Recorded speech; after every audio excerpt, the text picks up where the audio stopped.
സ്വർഗസ്ഥനായ സർവശക്തനായ പിതാവിൻ്റെ തിരുസന്നിധിയിൽ ആയിരിക്കുവാനും അവിടുത്തെ മഹത്വപ്പെടുത്തുവാനും ഇവിടെ ആയിരിക്കുന്ന നമുക്കെല്ലാവർക്കും പിതാവിൻ്റെ വചനത്തിന് മുൻപിൽ നമ്മെ തന്നെ എളിമപ്പെടുത്താം. ദൈവവചനം പറയുന്നു, ആത്മാവിൽ എളിമയും അനുതാപവും ഉണ്ടായിരിക്കുകയും എൻ്റെ വചനം കേൾക്കുമ്പോൾ വിറയ്ക്കുകയും ചെയ്യുന്നവനെയാണ് ഞാൻ കടാക്ഷിക്കുക. അതിനാൽ പ്രിയപ്പെട്ടവരെ, സകലത്തിൻ്റെയും സ്രഷ്ടാവായ, സകലത്തിൻ്റെയും നിയന്താവായ, സർവശക്തനായ ദൈവത്തിൻ്റെ സർവശക്ത വചനത്തിന് മുൻപിൽ നമുക്ക് എളിമയോടും അനുതാപത്തോടും കൂടെ ഈ സമയങ്ങളിൽ ആയിരിക്കാം. പ്രിയപ്പെട്ടവരെ, ഈ ലോകത്തിൽ മനുഷ്യൻ്റെ വാക്കുകൾക്ക് വളരെയേറെ വില കൊടുക്കുന്നു.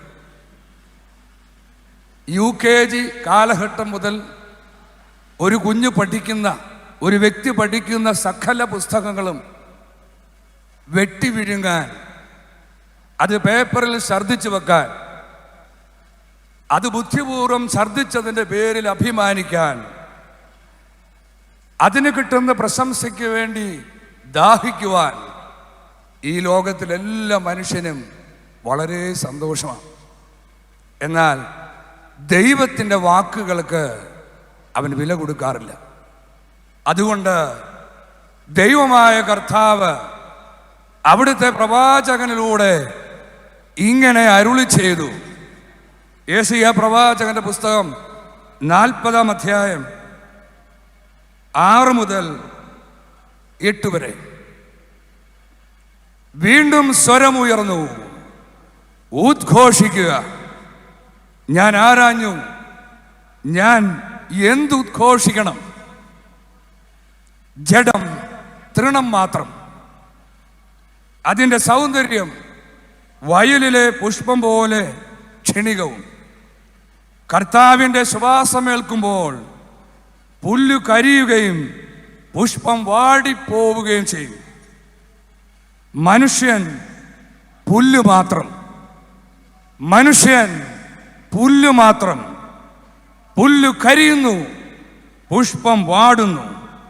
നമ്മുടെ ദൈവത്തിൻ്റെ വചനമാകട്ടെ എന്നേക്കും നിലനിൽക്കും. ആമേൻ. ആകാശവും ഭൂമിയും കടന്നുപോയാലും കടന്നുപോകാത്ത ദൈവത്തിൻ്റെ വചനത്തെയാണ് നാം ആശ്രയിക്കുന്നതും ആ വചനത്തെയാണ് നാം ഉയർത്തുന്നത്. അതിനാൽ ഇന്ന് ദൈവവചനത്തിൻ്റെ മഹത്വം നമ്മുടെ മധ്യത്തിൽ വെളിപ്പെടുവാൻ, ദൈവത്തിൻ്റെ അധരങ്ങളിലൂടെ പുറപ്പെട്ട ഓരോ വചനവും ഈ ലോകത്തിൽ സത്യമെന്ന് തെളിഞ്ഞ് ദൈവനാമം മഹത്വപ്പെടുവാൻ ഇന്ന് അപ്പൻ്റെ ദൈവത്തിൻ്റെ മക്കൾ ദൈവസന്നിധിയിൽ ദൈവവചനത്തിന് മുൻപിൽ എളിമയോടും ഹൃദയ നൈർമല്യത്തോടും അനുതാപത്തോടും കൂടെ ആയിരിക്കട്ടെ. പ്രിയപ്പെട്ടവരെ, ഈ ദേശത്തേക്ക് എംപറർ ഇമ്മാനുവേലിൽ വിശ്വസിക്കുന്ന അവൻ്റെ സഹോദരങ്ങളായ ഞങ്ങൾ കടന്നു വന്നത് ഇന്നുവരെ ഈ ലോകം കേട്ടിട്ടില്ലാത്ത ഒരു വലിയ വാർത്ത നിങ്ങളെ അറിയിക്കാനാണ്. ഈ ലോകത്തില് മനുഷ്യർ പറയാറുണ്ട്, അവർ ദൈവത്തെ അന്വേഷിക്കുന്നവരാണ്. വെറുതെയാ. അവർ അന്വേഷിക്കുന്നത് സത്യമായും ദൈവത്തെ അല്ല.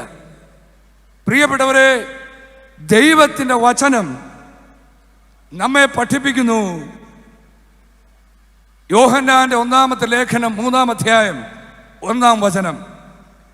കണ്ടാലും എത്ര വലിയ സ്നേഹമാണ് പിതാവ് നമ്മോട് കാണിച്ചത്. ദൈവമക്കളെന്ന് നാം വിളിക്കപ്പെടുന്നു. നാം അങ്ങനെയാണു താൻ. ലോകം നമ്മെ അറിയുന്നില്ല, കാരണം അതവിടുത്തെ അറിഞ്ഞിട്ടില്ല. അപ്പോൾ ദൈവത്തിൻ്റെ വചനം, സത്യവചനം സാക്ഷ്യപ്പെടുത്തുന്നു, ഈ ലോകം സത്യദൈവമായ, ഏക സത്യദൈവമായ നമ്മുടെ പിതാവിനെ അറിഞ്ഞിട്ടില്ല ഇതുവരെ. അപ്പോൾ ദൈവത്തെ അറിയുന്നു എന്ന മനുഷ്യന്റെ അവകാശവാദം ദൈവം തെറ്റാണെന്ന് സാക്ഷ്യപ്പെടുത്തുന്നു. എന്നാൽ ഈ ലോകത്തിന് ദൈവത്തെ അറിയാൻ കഴിയുമോ? ഈ ലോകത്തിൽ അനേകം തത്വശാസ്ത്രജ്ഞരും ഈ ലോകത്തിൽ അനേകം ചിന്തകരും ദൈവത്തെ അന്വേഷിച്ചിട്ട് ഓരോരോ കൺക്ലൂഷനുകളിൽ എത്തിച്ചേർന്ന് പിൻവാങ്ങി.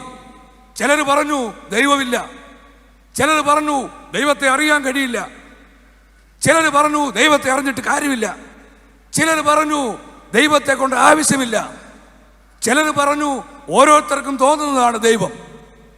എന്നാൽ ദൈവത്തിൻ്റെ വചനം പറയുന്നു, 1 കൊറിന്തോസ് 1:21 ദൈവത്തിൻ്റെ ജ്ഞാനത്താൽ ലോകം ലൗകിക വിജ്ഞാനത്താൽ അവിടുത്തെ അറിഞ്ഞില്ല.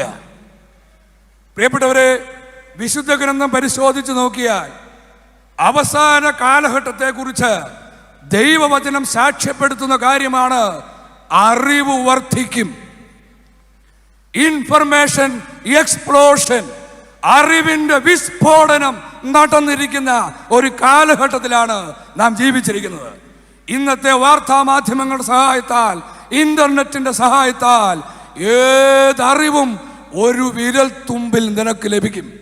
എന്നാൽ ഈ ലൗകിക വിജ്ഞാനം അതിൻ്റെ പരമകോടിയിൽ എത്തി നിൽക്കുന്ന ഈ സമയത്തും ദൈവവചനം സാക്ഷ്യപ്പെടുത്തുന്നു, ലോകം ദൈവത്തെ ലൗകിക വിജ്ഞാനത്താൽ അറിയുന്നില്ല, അറിയുകയുമില്ല. സർവശക്തനായ ദൈവം തന്നെ വെളിപ്പെടുത്തി തരുന്നില്ലെങ്കിൽ ആർക്കും ദൈവത്തെ അറിയുക സാധ്യമല്ല. അതുകൊണ്ട് ദൈവവചനം നമ്മെ എന്തു പഠിപ്പിക്കുന്നു? യോഹന്നാന്റെ സുവിശേഷം 1:18 ദൈവത്തെ ആരും ഒരിക്കലും കണ്ടിട്ടില്ല. ദൈവത്തെ ആരും ഒരിക്കലും കണ്ടിട്ടില്ല. പിതാവുമായി ഗാഠബന്ധം പുലർത്തുന്ന ദൈവം തന്നെയായ ഏകജാതനാണ് അവിടുത്തെ വെളിപ്പെടുത്തുന്നത്. അതുകൊണ്ട് ഈ വലിയ സത്യം ഈ ലോകം തിരിച്ചറിയണം. ഏക സത്യ ദൈവത്തെ അറിയാനുള്ള ഏക മാർഗം അവിടുത്തെ പുത്രനായ യേശു ക്രിസ്തു മാത്രമാണ്. അവനോടല്ലാതെ ആരും ദൈവത്തെ അറിയില്ല, ദൈവസന്നിധിയിൽ എത്തിച്ചേരുകയില്ല. ഈ ലോകത്തിൽ എന്തറിവ് നേടിയാലും ദൈവവചനം സാക്ഷ്യപ്പെടുത്തുന്നു, പരിശുദ്ധനായവനെ അറിയുന്നതാണ് യഥാർത്ഥമായ അറിവ്. ഈ അറിവ് അവിടുത്തെ പുത്രനിലൂടെ മാത്രമാണ് നമുക്ക് ലഭിക്കുന്നത്. അതുകൊണ്ട് വിശുദ്ധ ഗ്രന്ഥത്തിൽ സുവിശേഷങ്ങളും ലേഖനങ്ങളുമൊക്കെ വായിച്ചും കേട്ടും പരിചയമുള്ള നിങ്ങളുടെ സന്നിധിയിൽ ദൈവപുത്രൻ യേശു ക്രിസ്തു 2000 വർഷം മുൻപ് പറഞ്ഞ ഒരു വചനം നിങ്ങളുടെ ശ്രദ്ധയിൽ കൊണ്ടുവരിക. യോഹന്നാന്റെ സുവിശേഷം 16:25 ഉപമകൾ വഴിയാണ് ഇതെല്ലാം ഞാൻ നിങ്ങളോട് പറഞ്ഞത്. ഉപമകൾ വഴിയല്ലാതെ ഞാൻ നിങ്ങളോട് സംസാരിക്കുന്ന സമയം വരുന്നു. ഞാൻ ഇപ്പോൾ ഉപമകൾ വഴിയല്ലാതെ നിങ്ങളോട് സംസാരിക്കാം എന്നല്ല പറഞ്ഞത്. പ്രിയപ്പെട്ടവരെ, ഉപമകളെ കുറിച്ച് പറയുമ്പോൾ എല്ലാ ക്രിസ്തീയ പണ്ഡിതരും ഈ ലോകത്തെ തെറ്റിച്ച് പഠിപ്പിച്ച് വെച്ചിരിക്കുന്ന ഒരു കാര്യമാണ്, യേശു ക്രിസ്തു ഉപമകൾ സംസാരിച്ചത് എല്ലാവർക്കും മനസ്സിലാകാൻ വേണ്ടിയിട്ടാണ്. എന്നാൽ ദൈവവചനം സാക്ഷ്യപ്പെടുത്തുന്നു, ഉപമകൾ വഴി യേശു ക്രിസ്തു പഠിപ്പിച്ചത് ദൈവരാജ്യത്തിന്റെ രഹസ്യങ്ങൾ അറിയാൻ വരം ലഭിച്ചിട്ടില്ലാത്തവർ, രക്ഷയ്ക്ക് നിയോഗം ലഭിച്ചിട്ടില്ലാത്തവർ ഒരിക്കലും ദൈവ രഹസ്യങ്ങൾ അറിയാതിരിക്കാൻ വേണ്ടി, അത് മറയ്ക്കാൻ വേണ്ടിയാ അവൻ ഉപമകൾ വഴി സംസാരിച്ചത്. അതുകൊണ്ടാണ് യേശു ക്രിസ്തു പറഞ്ഞത്, ഞാൻ ഇത്ര കാലവും ഉപമകൾ വഴിയാ സംസാരിച്ചത്, നിങ്ങൾക്ക് പിതാവിനെ പറ്റി ഒന്നും മനസ്സിലായില്ല, അറിയില്ല എന്ന് എനിക്കറിയാം.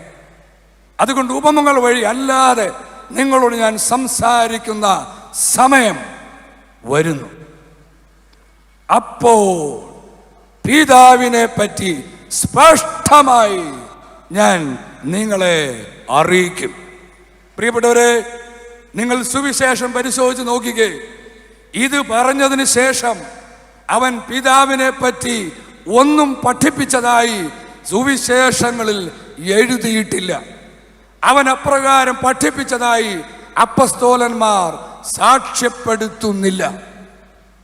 അതുകൊണ്ട് ഒരു കാര്യം നമുക്ക് ഉറപ്പാ, യേശു ക്രിസ്തു അവൻ പിതാവിനെ പറ്റി പഠിപ്പിക്കുമെന്ന് പറഞ്ഞിട്ടുണ്ടെങ്കിൽ അവൻ പഠിപ്പിച്ചേ തീരൂ.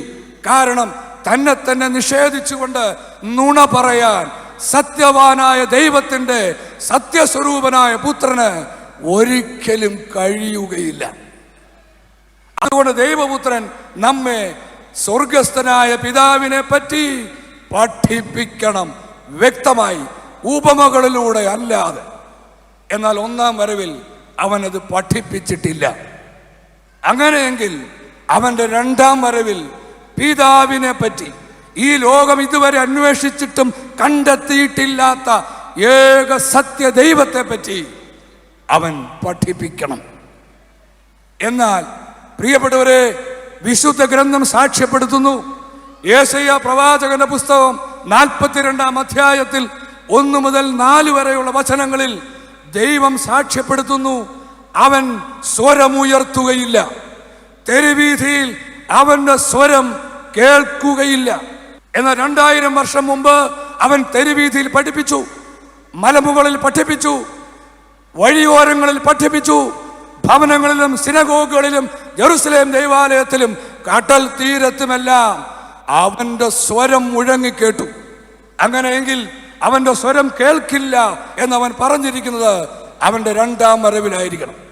അപ്പൊ രണ്ടാം വരവിൽ അവൻ നേരിട്ട് പഠിപ്പിക്കുകയില്ല. എന്നാൽ പിതാവിനെ പറ്റി, ദൈവത്തെ പറ്റി അവൻ നമ്മെ വ്യക്തമായി പഠിപ്പിക്കുമെന്ന് ഉറപ്പ് നൽകിയിട്ടുണ്ട്. ഇതിനൊരു പരിഹാര മാർഗവും അവൻ പുസ്തകത്തിൽ എഴുതി വെച്ചു. ലൂക്ക 10:22.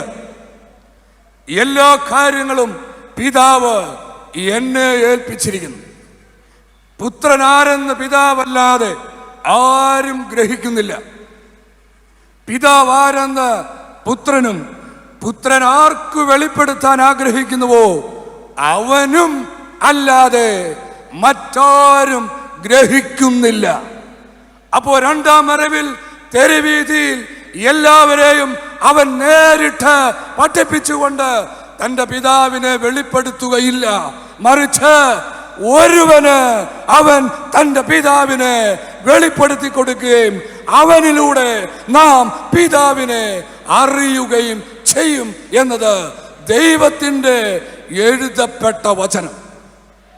ഇതാരാണ് പിതാവിനെ വെളിപ്പെടുത്താൻ നമ്മുടെ അടുത്തേക്ക് വരിക? ഇനി ആരെങ്കിലും ഒരു സുപ്രഭാതത്തിൽ പൊട്ടിമുളച്ചിട്ട് എന്തെങ്കിലും പ്രസംഗിച്ചാൽ അവൻ പ്രസംഗിക്കുന്നത് ദൈവത്തെ വെളിപ്പെടുത്തലാകുമോ? വിശുദ്ധ ഗ്രന്ഥം സാക്ഷ്യപ്പെടുത്തുന്നു, അയക്കപ്പെടാതെ പ്രസംഗിക്കുക സാധ്യമല്ല. റോമാക്കാർക്ക് എഴുതിയ ലേഖനം 10-ാം അധ്യായം 14-15 വചനങ്ങളിൽ ഇപ്രകാരം എഴുതപ്പെട്ടിരിക്കുന്നു, തങ്ങൾ വിശ്വസിച്ചിട്ടില്ലാത്ത ഒരുവനെ അവർ എങ്ങനെ വിളിച്ചപേക്ഷിക്കും? ഒരിക്കലും കേട്ടിട്ടില്ലാത്തവനിൽ എങ്ങനെ വിശ്വസിക്കും? പ്രസംഗകനില്ലാതെ എങ്ങനെ കേൾക്കും? അയക്കപ്പെടുന്നില്ലെങ്കിൽ എങ്ങനെ പ്രസംഗിക്കും? അപ്പോൾ യേശു ക്രിസ്തുവിന്റെ രണ്ടാം വരവിൽ അവൻ നമുക്ക് വാഗ്ദാനം ചെയ്തതനുസരിച്ച് പിതാവിനെ വെളിപ്പെടുത്തണമെങ്കിൽ അവൻ അവന്റെ ആത്മാവിനെ നൽകി ഒരുവനെ നമ്മുടെ അടുത്തേക്ക് അയക്കണം. അവന്റെ ദൗത്യമാണ് ദൈവവചനം വെളിപ്പെടുത്തി തരിക. കൊളോസോസ് 1:25 നിങ്ങൾക്ക് വേണ്ടി ദൈവം എന്നെ ഭരമേൽപ്പിച്ച ദൗത്യം വഴി ഞാൻ സഭയിലെ ശുശ്രൂഷകനായി ദൈവവചനം പൂർണ്ണമായി വെളിപ്പെടുത്തുക എന്നതായിരുന്നു ആ ദൗത്യം. പ്രിയപ്പെട്ടവരെ, കാലത്തിന്റെ പൂർണ്ണതയിൽ ഈ ദൗത്യവുമായി ദൈവപിതാവിനെ ദൈവവചനം തുറന്നു തന്ന് നമുക്ക് വെളിപ്പെടുത്തി തരുവാൻ ദൈവമയച്ച പ്രവാചകനാണ് സദ്വാർത്തയുടെ ദൂതൻ.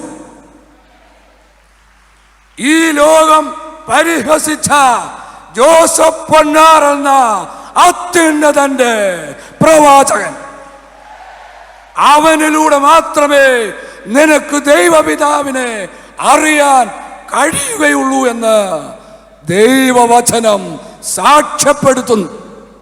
അതുകൊണ്ട് ഈ കാലഘട്ടം മുഴുവൻ അവനെ നിന്ദിച്ച, അവനെ തള്ളിപ്പറഞ്ഞ, അവനെ പരിഹസിച്ച എല്ലാ ക്രിസ്തീയ സഭയുടെ അധികാരികളോടും ദൈവനാമത്തിൽ ഞങ്ങൾ പറയുന്നു, നിങ്ങൾ വിശ്വസിക്കുന്നു എന്ന് കരുതുന്ന ദൈവപിതാവിനെ നിങ്ങൾക്ക് യഥാർത്ഥത്തിൽ അറിയണമെങ്കിൽ ജോസഫ് പൊന്നാറിനെ നീ വിശ്വസിച്ചേ കഴിയൂ.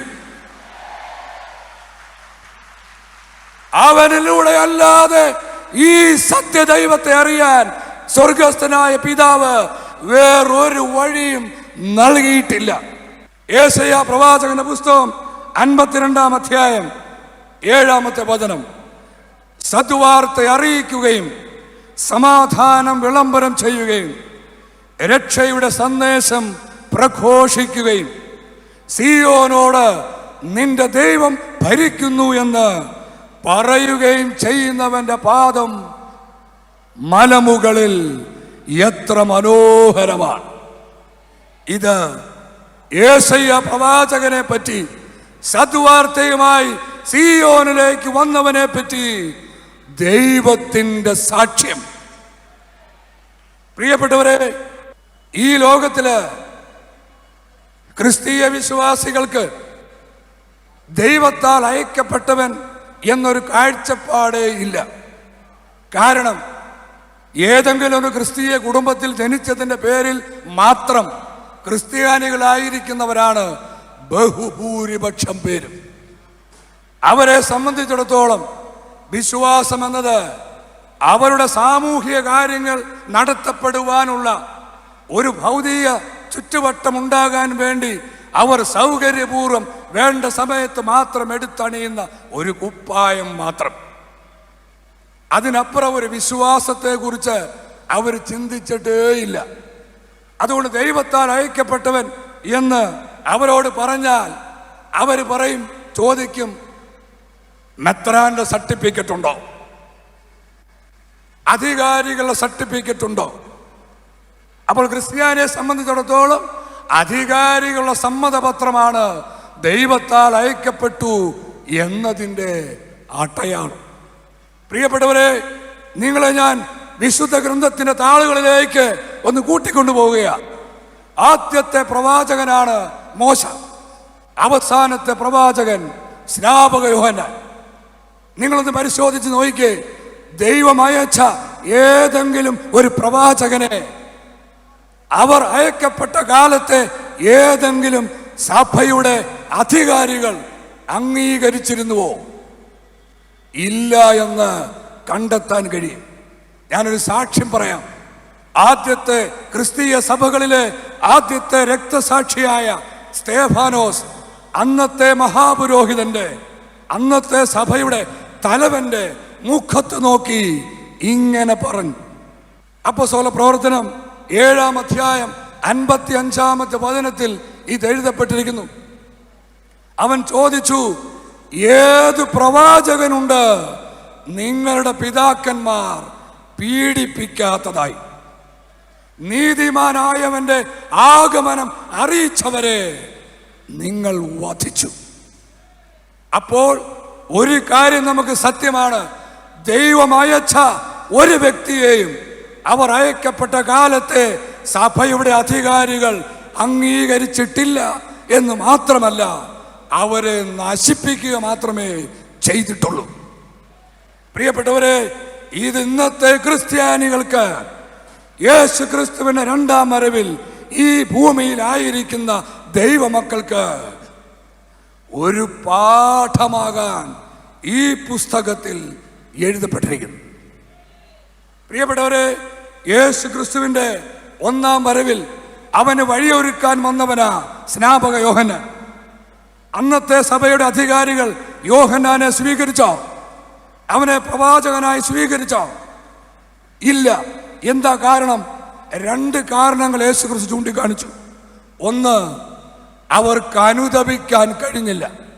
അവൻ ചുങ്കക്കാരെയും വേശ്യകളെയും ചൂണ്ടിക്കാണിച്ച് പറഞ്ഞു, ചുങ്കക്കാരും വേശ്യകളും നിങ്ങൾക്ക് മുൻപേ സ്വർഗരാജ്യത്തിൽ പ്രവേശിക്കും. എന്നാൽ യോഹന്നാൻ നീതിയുടെ മാർഗത്തിലൂടെ വന്നു, അവർ അവനിൽ വിശ്വസിച്ചു. അത് കണ്ടിട്ടും അവനിൽ വിശ്വസിക്കത്തക്ക വിധം നിങ്ങൾ അനുതപിച്ചില്ല. അപ്പോൾ ആത്മീയ അഹങ്കാരം തലയ്ക്ക് പിടിച്ച്, ആത്മീയ ധിക്കാരം തലയ്ക്ക് പിടിച്ചതിനാൽ അവർക്ക് ദൈവത്തിന്റെ പ്രവാചകന് മുമ്പിൽ കുനിയാൻ സാധിച്ചില്ല. എന്നാൽ ദൈവപുത്രൻ ദൈവമായിരുന്നിട്ട് പോലും ദൈവമയച്ച പ്രവാചകന് മുമ്പിൽ പോയി യോർദാൻ നദിയിൽ അവൻ ശിരസ്സു കുനിച്ചു നിന്നു. ഇത് ക്രിസ്ത്യാനി നിനക്കൊരു പാഠമായിരിക്കട്ടെ.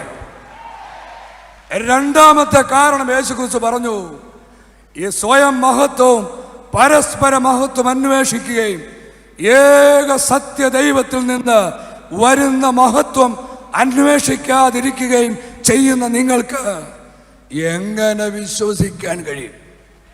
അപ്പോൾ സ്നാപക യോഹന്നാനിൽ വിശ്വസിച്ചിരുന്നു എങ്കിൽ അവരിരുന്ന സിംഹാസനങ്ങളിൽ നിന്നും താഴെ ഇറങ്ങണമായിരുന്നു. അതവർക്ക് മനസ്സില്ലാഞ്ഞതിനാൽ അവര് ചെയ്തില്ല. പ്രിയപ്പെട്ടവരെ, ഈ രണ്ട് കാരണങ്ങൾ തന്നെയാ ഇന്നും ദൈവപുത്രന് വഴിയൊരുക്കാൻ വന്ന യേശയ്യാ പ്രവാചകനെ സ്വീകരിക്കാൻ ഇന്നത്തെ ക്രിസ്തീയ അധികാരികൾക്ക് തടസ്സമായിരിക്കുന്നത്.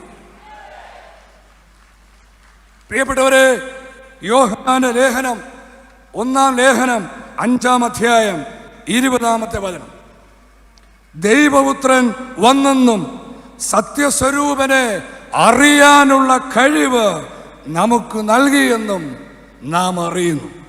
അപ്പോൾ യേശയ്യാ പ്രവാചകനിലൂടെ നാം ദൈവപിതാവിനെ അറിഞ്ഞു എങ്കിൽ ഒരു കാര്യം നിശ്ചയമാണ്, ദൈവപുത്രൻ ശരീരം ധരിച്ച് വീണ്ടും ഈ ഭൂമിയിൽ വന്നു കഴിഞ്ഞു എന്ന് നമുക്ക് നിശ്ചയമായും ഉറപ്പിക്കാം. പ്രിയപ്പെട്ടവരെ, പിതാവിനെ നാം അറിഞ്ഞു എങ്കിൽ അവന്റെ പ്രിയപുത്രൻ വീണ്ടും ഈ ഭൂമിയിൽ വന്നു കഴിഞ്ഞു. പ്രിയപ്പെട്ടവരെ, യേശു ക്രിസ്തുവിന്റെ രണ്ടാം വരവിനെ കുറിച്ച് പറയുമ്പോൾ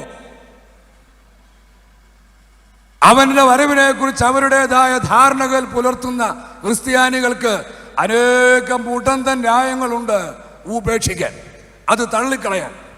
2000 വർഷങ്ങൾക്ക് മുമ്പ് ദൈവം തൻ്റെ പുത്രനെ ഭൂമിയിലേക്ക് അയച്ചു. പ്രിയപ്പെട്ടവരെ, അവൻ വന്ന സമയത്ത് അവിടെ ഒരു സഭയുണ്ടായിരുന്നു, ജെറുസലേം ദൈവാലയം ഉണ്ടായിരുന്നു, ബലികളും കാഴ്ചകളും അർപ്പിക്കപ്പെട്ടിരുന്നു, സിനഗോഗുകൾ ഉണ്ടായിരുന്നു, അനേകം പണ്ഡിതരും ശ്രേഷ്ഠന്മാരും പുരോഹിതരും ഉണ്ടായിരുന്നു. അവരെ ആരെങ്കിലും ദൈവപിതാവ് അറിയിച്ചോ തൻ്റെ പുത്രനെ അയച്ച കാര്യം? അവരെ ആരെങ്കിലും ഏതെങ്കിലും ദൂതനെ വിട്ട് അറിയിച്ചോ തൻ്റെ പുത്രനെ അയച്ച കാര്യം? ഇത് ഇന്നത്തെ ക്രിസ്ത്യാനിക്കൊരു പാഠമാകാൻ എഴുതപ്പെട്ടിരിക്കുന്നു. പ്രിയപ്പെട്ടവരെ, ദൈവപുത്രൻ ഒന്നാം വരവിൽ വന്നപ്പോൾ അവന് വഴിയൊരുക്കാനും അവൻ വന്നു എന്ന് ജനത്തെ അറിയിക്കാനും പുരോഹിതരോ ശ്രേഷ്ഠന്മാരോ അധികാരികളോ ആരും അയക്കപ്പെട്ടില്ല. ലോകദൃഷ്ടിയിൽ ഭ്രാന്തനെന്ന് കാണപ്പെട്ട, എന്നാൽ ദൈവ സൃഷ്ടിയിൽ സ്ത്രീകളിൽ ജനിച്ചവരിൽ ഏറ്റവും വലിയവനായ ഒരു പ്രവാചകനെ ദൈവം അയച്ചു. നമ്മുടെ നാട്ടിൻപുറത്തൊക്കെ ധാരാളം ആളുകളുണ്ട്. അറിയാവുന്ന പ്രാർത്ഥനയൊക്കെ ചൊല്ലി, അറിയാവുന്ന കുരിശൊക്കെ വരച്ച്, വലിയ കുഴപ്പമൊന്നും ചെയ്യാതെ പള്ളിയിലൊക്കെ പോയി ജീവിക്കുന്ന സാധാരണക്കാർ. അവർ കേട്ടിട്ടുണ്ട് യേശു ക്രിസ്തു വരും, എന്നാ എങ്ങനാ എപ്പോഴാ എന്താ ഒരു വിവരവും ഇല്ല. പക്ഷെ അവരിങ്ങനെ കരുതും, ഞങ്ങളെക്കാൾ അറിവും വിവരവും ദൈവവചനവും അഭിഷേകവും വിശുദ്ധിയുമൊക്കെ ഉള്ള ആളുകളാണല്ലോ ഞങ്ങളുടെ അധികാരികൾ. അതുകൊണ്ട് ക്രിസ്തു വരുമ്പോൾ ഞങ്ങൾക്ക് ചൂണ്ടിക്കാണിച്ച് തരും. പ്രിയപ്പെട്ടവരെ ശ്രദ്ധിക്കണേ, ഇതേ മനോഭാവത്തോടെ ഇരുന്ന് അനേകം വിശ്വാസികൾ അന്ന് 2000 വർഷം മുമ്പ് യഹൂദ സഭയിൽ ഉണ്ടായിരുന്നു. അവർക്ക് എന്ത് പറ്റി? അവർ തങ്ങൾക്ക് ക്രിസ്തുവിനെ ആര് ചൂണ്ടിക്കാണിച്ച് തരുമെന്ന് കരുതി പ്രത്യാശ അർപ്പിച്ചിരുന്നുവോ, അതേ പുരോഹിതരും അധികാരികളും ക്രിസ്തു വന്നപ്പോൾ ചൂണ്ടിക്കാണിച്ചില്ലെന്ന് മാത്രമല്ല, എല്ലാവിധ ദുരാരോപണങ്ങളും ദൂഷിപ്പും നടത്തി ഏതു വിധേനയും ജനത്തെ ക്രിസ്തുവിൽ നിന്ന് അകറ്റാൻ മാത്രമാണ് അവർ ശ്രമിച്ചത്. ഇത് ക്രിസ്ത്യാനി ഇന്ന് നിനക്ക് ഒരു പാഠമായിരിക്കട്ടെ. പ്രിയപ്പെട്ടവരെ, ഒന്നാം വരവിൽ യേശു ക്രിസ്തു വന്നപ്പോ അവിടെ ജീവിച്ചിരുന്ന പരിസേരും പുരോഹിതരുമൊന്നും അക്ഷരാഭ്യാസമില്ലാത്തവരായിരുന്നില്ല. വലിയ പണ്ഡിതര, ചെറുപ്പകാലം മുതലേ നിയമം പഠിച്ചവർ. ക്രിസ്തു ഇങ്ങനെ വരും, ക്രിസ്തു അങ്ങനെ ചെയ്യും, ക്രിസ്തു ഇവിടെ വരും, ക്രിസ്തു അത് ചെയ്യും എന്നൊക്കെ ജനത്തെ പഠിപ്പിച്ച് വലിയ പാണ്ഡിത്യം നടിച്ച് ജനത്തിന് മുമ്പിൽ പ്രശംസ പിടിച്ചു പറ്റിയിരുന്നവർ. പക്ഷെ എങ്ങനെയാ ദൈവപുത്രൻ വന്ന്? ഇവരാരും പ്രതീക്ഷിച്ചതുപോലെയോ പഠിപ്പിച്ചതുപോലെയോ അല്ല. ഇത് പ്രിയപ്പെട്ടവരെ, യേശു ക്രിസ്തുവിന്റെ 2ാം വരവിൽ അവൻ ഇപ്രകാരം വരും, അപ്രകാരം ചെയ്യും, അവിടെ വരും, ഇവിടെ നിൽക്കും എന്നൊക്കെ പറഞ്ഞ് ഈ ലോകത്തിലെ പണ്ഡിതർ കണക്ക് കൂട്ടിയ സകല കണക്കുകൂട്ടലുകളെയും തെറ്റിച്ചുകൊണ്ടാ ദൈവപുത്രൻ എംപറർ ഇമ്മാനുവേൽ ഈ ഭൂമിയിൽ വന്നത്. അതുകൊണ്ട് അവരുടെ അടിമത്തത്തിലായിരിക്കുന്ന ഒരുവനും ദൈവപുത്രനെ സ്വീകരിക്കാൻ കഴിയില്ല.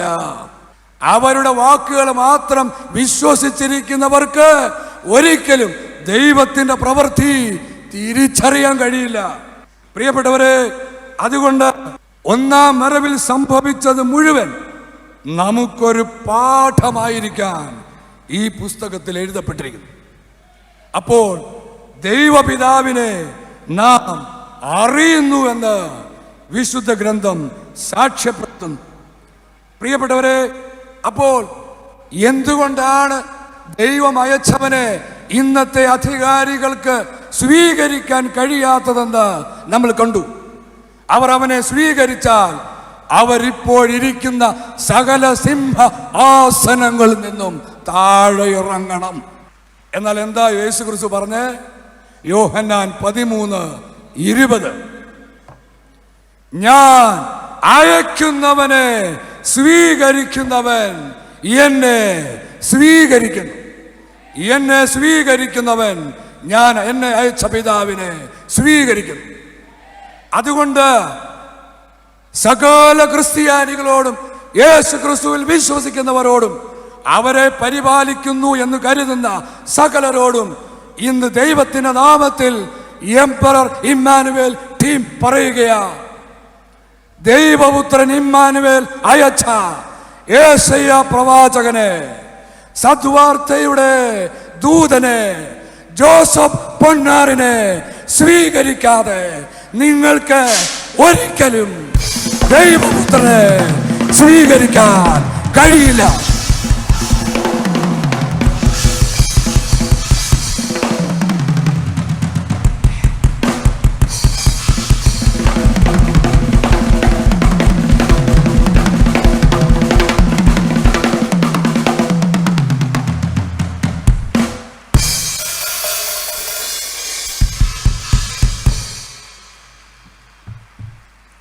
ഇമ്മാനുവേൽ അയച്ച സദ്വാർത്തയുടെ ദൂതനെ നിനക്ക് സ്വീകരിക്കാൻ കഴിഞ്ഞാൽ, അവനെ വിശ്വസിച്ചാൽ, വീണ്ടും ശരീരം ധരിച്ചു വന്ന ദൈവപുത്രനെയാ നീ സ്വീകരിക്കുന്നത്. അപ്പോൾ നീ സ്വർഗസ്ഥനായ പിതാവിനെയാ സ്വീകരിക്കുന്നത്. കുഞ്ഞേ, അവനിൽ വിശ്വസിക്കുന്ന ഒരുവനും നശിച്ചു പോകാതെ നിത്യജീവൻ പ്രാപിക്കുമെന്ന് അവൻ നമുക്ക് ഉറപ്പു നൽകിയിരിക്കുന്നു. അതുകൊണ്ട് സദ്വാർത്തയുടെ ദൂതനെ, യേശയ്യ പ്രവാചകനെ, നിങ്ങൾ പരിഹസിച്ച ജോസഫ് പൊന്നാറിനെ ബൈപ്പാസ് ചെയ്ത് ക്രിസ്ത്യാനി നിനക്കൊരിക്കലും രക്ഷ സ്വന്തമാക്കാൻ കഴിയില്ല. ഇത് ദൈവത്തിന്റെ ഹിതം, ഇത് ദൈവത്തിന്റെ നിശ്ചയം, ഇതെഴുതപ്പെട്ട വചനം. അതിന് പിതാവ് പോലും വിധേന. പിന്നെ നിന്റെ കാര്യം പറയണോ? അതുകൊണ്ട് ദൈവം അയച്ചവനെ നാം എങ്ങനെയൊക്കെ സ്വീകരിക്കണമെന്നാണോ പിതാവ് ആഗ്രഹിക്കുന്നത്, അങ്ങനെ സ്വീകരിക്കാൻ കഴിഞ്ഞാൽ ദൈവത്തിന്റെ രക്ഷാകര പദ്ധതികളുടെ ഫലം അനുഭവിക്കാൻ, സ്വീകരിക്കാൻ നിങ്ങൾക്ക് സാധിക്കും. പ്രിയപ്പെട്ടവരെ, അങ്ങനെ സദ്വാർത്ത ദൂതനിലൂടെ വെളിപ്പെടുത്തി തന്ന ദൈവത്തിന് അനേകം കാര്യങ്ങളിൽ ഉള്ള പ്രത്യേകതകൾ സദ്വാർത്തയിലൂടെ ദൂതൻ പഠിപ്പിച്ചു. ക്രിസ്ത്യാനികൾ 2000 വർഷമായി പ്രാർത്ഥിക്കുന്നുണ്ട്, സ്വർഗസ്ഥനായ ഞങ്ങളുടെ പിതാവേ, അങ്ങയുടെ നാമം പൂജിതമാകണമേ. 2000 വർഷമായിട്ടും ആർക്കും ആ നാമം എന്ത് എന്നറിയില്ല. നിങ്ങൾ വിശുദ്ധ ഗ്രന്ഥം പരിശോധിച്ച് നോക്ക്. അനേകം നീതിമാന്മാർ ദൈവത്തോട് ചോദിച്ചു, കർത്താവേ, അവിടുത്തെ പേരെന്ത്? കർത്താവ് പറഞ്ഞു, അതെന്റെ നാമം അത്ഭുതകരമായതിനാൽ നീ അതറിയണ്ട. യാക്കോബ് ചോദിച്ചു, കർത്താവേ, അങ്ങയുടെ പേരെന്താണ്? പറഞ്ഞു കൊടുത്തില്ല. മോശ ഈജിപ്തിലേക്ക് അയക്കപ്പെട്ടപ്പോൾ ദൈവത്തോട് ചോദിച്ചു, കർത്താവേ, നിങ്ങളുടെ പിതാക്കന്മാരുടെ ദൈവം എന്നെ നിങ്ങളുടെ അടുക്കലേക്ക് അയച്ചുവെന്ന് ഞാൻ ഇസ്രായേൽക്കാരോട് പറയുമ്പോൾ അവിടുത്തെ പേരെന്ന് അവർ ചോദിച്ചാൽ ഞാൻ എന്ത് പറയണം? അപ്പൊ ദൈവം പറഞ്ഞു, അത് ഞാൻ തന്നെ എന്ന് പറഞ്ഞാൽ മതി. അനേകർ തെറ്റിദ്ധരിച്ചു അത് ദൈവത്തിൻ്റെ നാമമാണെന്ന്. എന്നാൽ അതിനുശേഷം യേശയ്യ പ്രവാചകനിലൂടെ ദൈവം അരുളി ചെയ്തു, എൻ്റെ ജനം എൻ്റെ നാമം അറിയും. അപ്പൊ ആ നാമം മുൻകൂട്ടി പറഞ്ഞിരുന്നുവെങ്കിൽ ഇങ്ങനെ പ്രവാചകനോട് പറയേണ്ട ആവശ്യകതയുണ്ടോ? വീണ്ടും എസെക്കിയേൽ പ്രവാചകനിലൂടെ ദൈവം അരുളി ചെയ്തു, എൻ്റെ ജനമായ ഇസ്രായേലിന്റെ മധ്യേ എൻ്റെ പരിശുദ്ധ നാമം ഞാൻ വെളിപ്പെടുത്തും. വീണ്ടും ദൈവത്തിന്റെ പുത്രൻ യേശു ക്രിസ്തു പറഞ്ഞു, ഹെബ്രായർ 2:12 നാം അത് വായിക്കുന്നു, പിതാവേ, അവിടുത്തെ നാമം ഞാൻ എൻ്റെ സഹോദരരെ അറിയിക്കും. 2000 വർഷമായി ഈ പുസ്തകത്തിന്റെ താളുകൾ ഇത് വായിച്ചിട്ട് ആർക്കും അത് വെളിപ്പെട്ട് കിട്ടിയില്ല. കാരണം 2000 വർഷമായി ഈ നാമം വെളിപ്പെടുത്തപ്പെട്ടിരുന്നില്ല. എന്നാൽ ഇന്ന് ക്രിസ്ത്യാനിയോട് പറയുക, അതെന്തിനാ ഇപ്പോൾ നാമം അറിയുന്നത്? നാമം അറിഞ്ഞിട്ട് എന്താ കാര്യം? പ്രിയപ്പെട്ടവരെ, അനേക ദൈവവചനങ്ങൾ സാക്ഷ്യപ്പെടുത്തുന്നു നാം എന്തിന് ദൈവത്തിന്റെ നാമം അറിയണമെന്ന്. സുഭാഷിതങ്ങൾ 18:10 കർത്താവിന്റെ നാമം ബലിഷ്ഠമായ ഗോപുരമാണ്, നീതിമാൻ അതിൽ ഓടിക്കയറി സുരക്ഷിതനായിരിക്കുന്നു. അപ്പോൾ ഈ ലോകത്തിന്റെ മേൽ ദൈവത്തിന്റെ ക്രോധം പതിക്കുന്ന സമയത്ത്, ഈ ലോകത്തിൽ അന്തിക്രിസ്തു അവന്റെ കരാളഹസ്തത്തിൽ അമർത്തി ഭരിക്കുമ്പോൾ, തിന്മ നിറയുമ്പോൾ, ദൈവമക്കൾക്കുള്ള ഏക അഭയസ്ഥാനമാ ദൈവത്തിന്റെ പരിശുദ്ധ നാമം. ഇന്ന് മനുഷ്യൻ പ്രത്യാശ വയ്ക്കുന്ന അവന്റെ സ്വർണത്തിനോ വെള്ളിക്കോ, അവന്റെ സമ്പത്തിനോ, അവന്റെ അധികാരത്തിനോ, അവന്റെ ജനസ്വാധീനത്തിനോ ഒന്നും അവനെ സംരക്ഷിക്കാൻ കഴിയില്ലെന്ന് ദൈവവചനം സാക്ഷ്യപ്പെടുത്തുന്നു. അതുകൊണ്ട് ഇന്ന് സമ്പത്തിന്റെ മധ്യത്തിൽ തിന്നുകുടിച്ച് മതിക്കുന്നവർ, അധികാരത്തിന്റെ ബലത്തിൽ അഹങ്കാര ജൽപ്പനം നടത്തുന്നവർ ഈ ദുരിതത്തിന്റെ സമയത്ത് എവിടേക്കാ ഓടുക? വീണ്ടും എല്ലാ ക്രിസ്ത്യാനികളും ഏറ്റു പ്രാർത്ഥിക്കുന്ന ഒരു സങ്കീർത്തനമാ 91-ാം സങ്കീർത്തനം. അവിടെ ദൈവം ഇങ്ങനെ പറയുന്നു, അവൻ എൻ്റെ നാമം അറിയുന്നത് കൊണ്ട് ഞാൻ അവനെ സംരക്ഷിക്കും. അപ്പോൾ ദൈവത്തിൻ്റെ നാമം അറിയുന്നവർക്ക് മാത്രമേ ഈ സംരക്ഷണം ലഭിക്കുകയുള്ളൂ. കുഞ്ഞെ, പ്രിയപ്പെട്ടവരെ, ലോക ചരിത്രത്തിൽ ആദ്യമായി ദൈവത്തിൻ്റെ നാമം ദൈവവചനത്തിലൂടെ വെളിപ്പെടുത്തിയ പ്രവാചകനാ യെശയ്യാ പ്രവാചകൻ. ആ നാമം പ്രഘോഷിക്കപ്പെടുകയും ആ നാമം ആരാധിക്കപ്പെടുകയും ആ നാമം സ്ഥാപിക്കപ്പെടുകയും ചെയ്തിട്ടുള്ള ദൈവത്തിന്റെ തെരഞ്ഞെടുക്കപ്പെട്ട സ്ഥലമാ സിയോൻ. നിങ്ങൾ വായിച്ചിട്ടില്ലേ?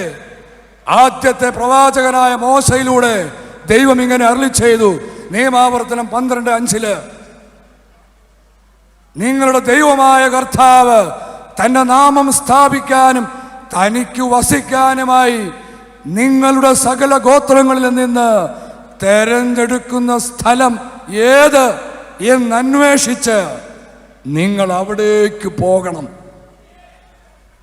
ഇന്ന് ഈ സ്ഥലത്തേക്കുള്ള വരാനുള്ള ക്ഷണവുമായിട്ടാ ഈ എംപറർ ഇമ്മാനുവേലിന്റെ സഹോദരങ്ങൾ നിങ്ങളുടെ അടുത്ത് വന്നിരിക്കുന്നത്.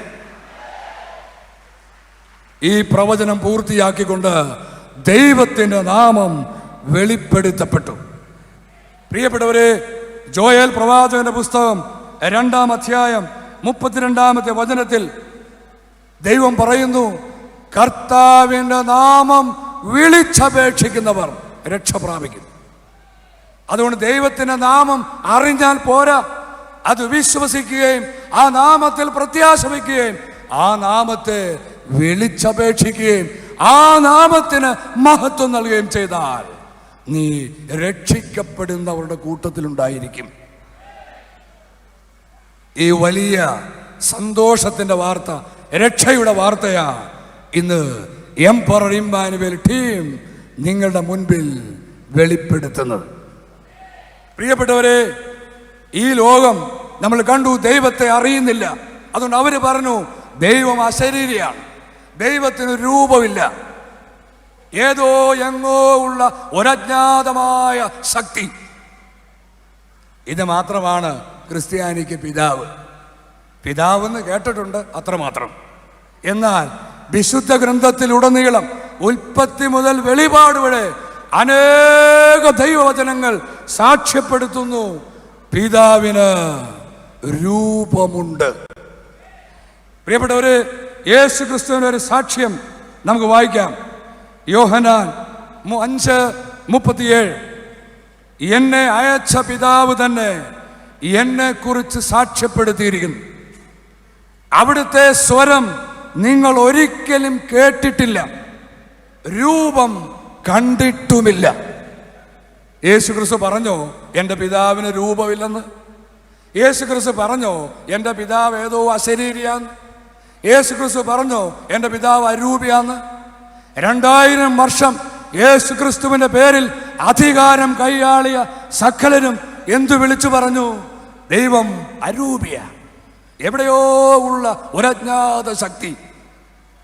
അത് വലിയ കാര്യമൊന്നുമില്ല.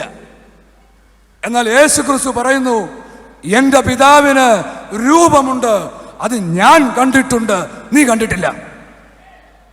വീണ്ടും പൗലോസിലൂടെ ദൈവത്തിന്റെ ആത്മാവ് ഇങ്ങനെ പഠിപ്പിക്കുന്നു.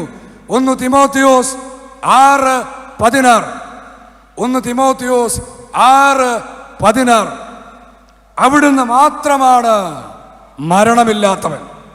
അപ്രാപ്യമായ പ്രകാശത്തിൽ വസിക്കുന്ന അവിടുത്തെ ഒരുവനും കണ്ടിട്ടില്ല, കാണുക സാധ്യവുമല്ല. അപ്പോൾ ഇന്ന് മനുഷ്യനായിരിക്കുന്ന അവസ്ഥയിൽ ദൈവത്തെ കാണാൻ കഴിയില്ല എന്നാണ് പൗലോസ് പറഞ്ഞത്. പരിശുദ്ധാത്മാവ് പറയുന്നത് ദൈവത്തിന് രൂപമില്ലെന്നല്ല. അപ്പോൾ ദൈവത്തിൻ്റെ പേരിൽ ശാസ്ത്രമെഴുതി ഡോക്ടറേറ്റ് നേടിയ സകലരും ഇന്നുവരെ ക്രിസ്ത്യാനിയെ വഞ്ചിച്ചു, ദൈവത്തിന് രൂപമില്ലെന്ന് പറഞ്ഞ്. അവർ പറയുന്നത് എന്താ? ഞങ്ങളാണ് ദൈവത്തെക്കുറിച്ച് അറിയുന്നവർ. വെറും കൃമിയായ മനുഷ്യൻ, ദൈവത്തിൻ്റെ ഇച്ഛ കൊണ്ട് മാത്രം നിലനിൽക്കുന്ന മനുഷ്യൻ ദൈവത്തിന് ശാസ്ത്രം എഴുതുന്നു. ദൈവശാസ്ത്രജ്ഞൻ. ദൈവത്തിന് ശാസ്ത്രം എഴുതാൻ മാത്രം വളർന്നോ? വെറും കൃമിയായ മനുഷ്യ. നീ 2000 വർഷം ശാസ്ത്രം എഴുതിയിട്ട് ദൈവത്തെക്കുറിച്ച് എന്തെങ്കിലും അറിയാവോ?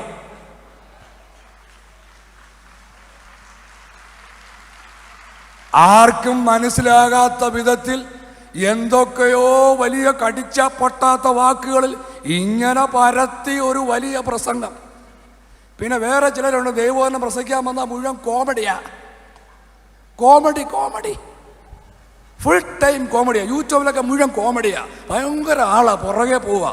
കാപ്പിപൊടിയും തേയിലയൊക്കെ എന്നാണ് വിളിക്കുന്നത്. ദൈവവചനമില്ല, പക്ഷെ ഭയങ്കര ദൈവശാസ്ത്രജ്ഞരാ. അപ്പൊ ദൈവത്തിന്റെ രൂപത്തെക്കുറിച്ച് ദൈവം പഠിപ്പിച്ചിട്ടും അത് സ്വീകരിക്കാൻ ആർക്കും കഴിഞ്ഞിട്ടില്ല. എന്താ കാര്യം? ദൈവവചനം വിശ്വാസമില്ല. പ്രിയപ്പെട്ടവരെ, അതുകൊണ്ട് ദൈവത്തിന് ഒരു രൂപമുണ്ട്. ആ പിതാവാണ് നമ്മുടെ പിതാവ്. പ്രിയപ്പെട്ടവരെ, അതുകൊണ്ട് സദ്വാർത്തയിലൂടെ ദൈവത്തിന്റെ പ്രവാചകൻ നമ്മെ അറിയിച്ച, ഈ ലോകത്തോട് വിളിച്ചു പറഞ്ഞ ഒരു വലിയ സത്യമുണ്ട്. ഈ പിതാവ്, സർവശക്തനായ ദൈവം, ഒരു നാമമുള്ള പിതാവ്, രൂപമുള്ള പിതാവ്, സകലത്തെയും സൃഷ്ടിച്ച പിതാവ്, സകലത്തെയും താങ്ങി നിർത്തുന്ന പിതാവ്, സകലത്തെയും നിർമാർജനം ചെയ്യുന്ന പിതാവ് ഇതാ ദൈവമക്കളെ സന്ദർശിക്കാൻ വരുന്നു. പ്രിയപ്പെട്ടവരെ, ഈ പുസ്തകത്തിൽ എഴുതി വെച്ചിട്ട് 2000 വർഷങ്ങളായി. 1 യോഹന്നാൻ 3-ാം അധ്യായം 2-ാം ദൈവവചനം. പ്രിയപ്പെട്ടവരെ, നാം ഇപ്പോൾ ദൈവത്തിൻ്റെ മക്കളാണ്. നാം എന്തായി തീരുമെന്ന് ഇതുവരെയും വെളിപ്പെട്ടിട്ടില്ല. എങ്കിലും ഒരു കാര്യം നാം അറിയുന്നു, അവിടുന്ന് പ്രത്യക്ഷനാകുമ്പോൾ, പിതാവ് പ്രത്യക്ഷനാകുമ്പോൾ നാം അവിടുത്തെ പോലെയാകും. ആര്? പിതാവിൻ്റെ മക്കൾ.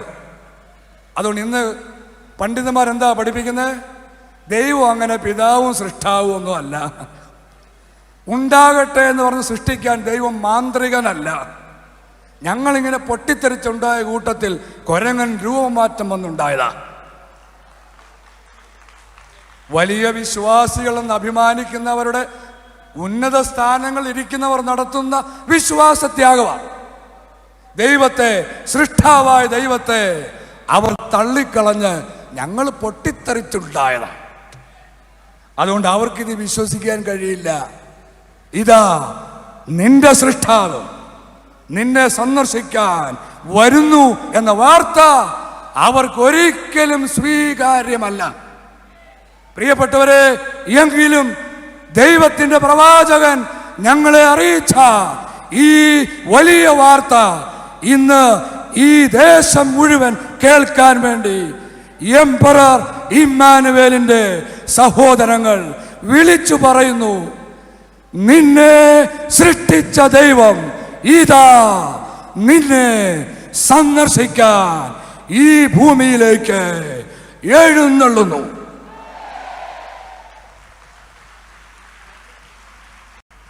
ആമേൻ. പ്രിയപ്പെട്ടവരെ, വിശുദ്ധ ഗ്രന്ഥം ഇവർ പരിശോധിച്ച് നോക്കിയിട്ടുണ്ടോ? ഒരിക്കൽ ദൈവം തൻ്റെ മക്കളെ സന്ദർശിക്കാൻ ഹോറേബ് മലയിൽ വന്നതാണ്. എന്നാൽ നമ്മൾ വിശുദ്ധ ഗ്രന്ഥത്തിൽ വായിക്കുന്നു, അന്ന് സംഭവിച്ചതെല്ലാം വരാനിരുന്നതിൻ്റെ നിഴൽ മാത്രമാണ്.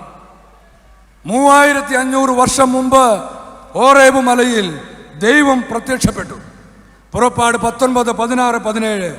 3-ാം ദിവസം പ്രഭാതത്തിൽ ഈട്ടിമുഴക്കവും മിന്നൽ പിണരുകളും ഉണ്ടായി. മലമുകളിൽ കനത്ത മേഘം പ്രത്യക്ഷപ്പെട്ടു.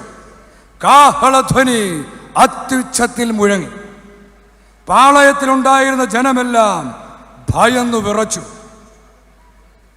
ദൈവത്തെ കാണുന്നതിന് വേണ്ടി മോശ ജനത്തെ പാളയത്തിനു പുറത്തു കൊണ്ടുവന്നു. അവർ മലയുടെ അടിവാരത്തിൽ നിലയുറപ്പിച്ചു. കർത്താവ് അഗ്നിയിൽ ഇറങ്ങി വന്നതിനാൽ മല മുഴുവൻ, സീനായി മല മുഴുവൻ മേഘാവൃതമായി, ധൂമാവൃതമായി. അങ്ങനെ ഒരിക്കൽ ദൈവം തൻ്റെ ജനത്തെ സന്ദർശിക്കാൻ സീനായി മലമുകളിൽ എത്തി. ഇന്നത്തെ പണ്ഡിതർക്ക് ഇത് സ്വീകരിക്കാൻ പലപ്പോഴും കഴിയില്ല. ഒന്നവർ എഴുതപ്പെട്ട വചനം എഴുതിയിരിക്കുന്ന പോലെ വിശ്വസിക്കുന്നില്ല. 10 വർഷം സെമിനാരി പഠിച്ചിട്ട് പിന്നെ അനേക വർഷം റിസർച്ച് നടത്തി PhD എടുത്തിട്ട് അവസാനം എന്ത് കൺക്ലൂഷൻ എത്തി? ഇസ്രായേൽ ജനം ചെങ്കടൽ പിളർന്നില്ല, നടന്നു പോയില്ല. അതിങ്ങനെ ചതുപ്പ് നിലത്തൂടെ കുറേ പേർ ഓടിപ്പോയി. ചില കുതിരയൊക്കെ വെള്ളി ചെളിത്താണ് വീണുപോയി, അത്രമാത്രം. ചെങ്കടലെ ദൈവം 2ആയി വിഭജിച്ചില്ല.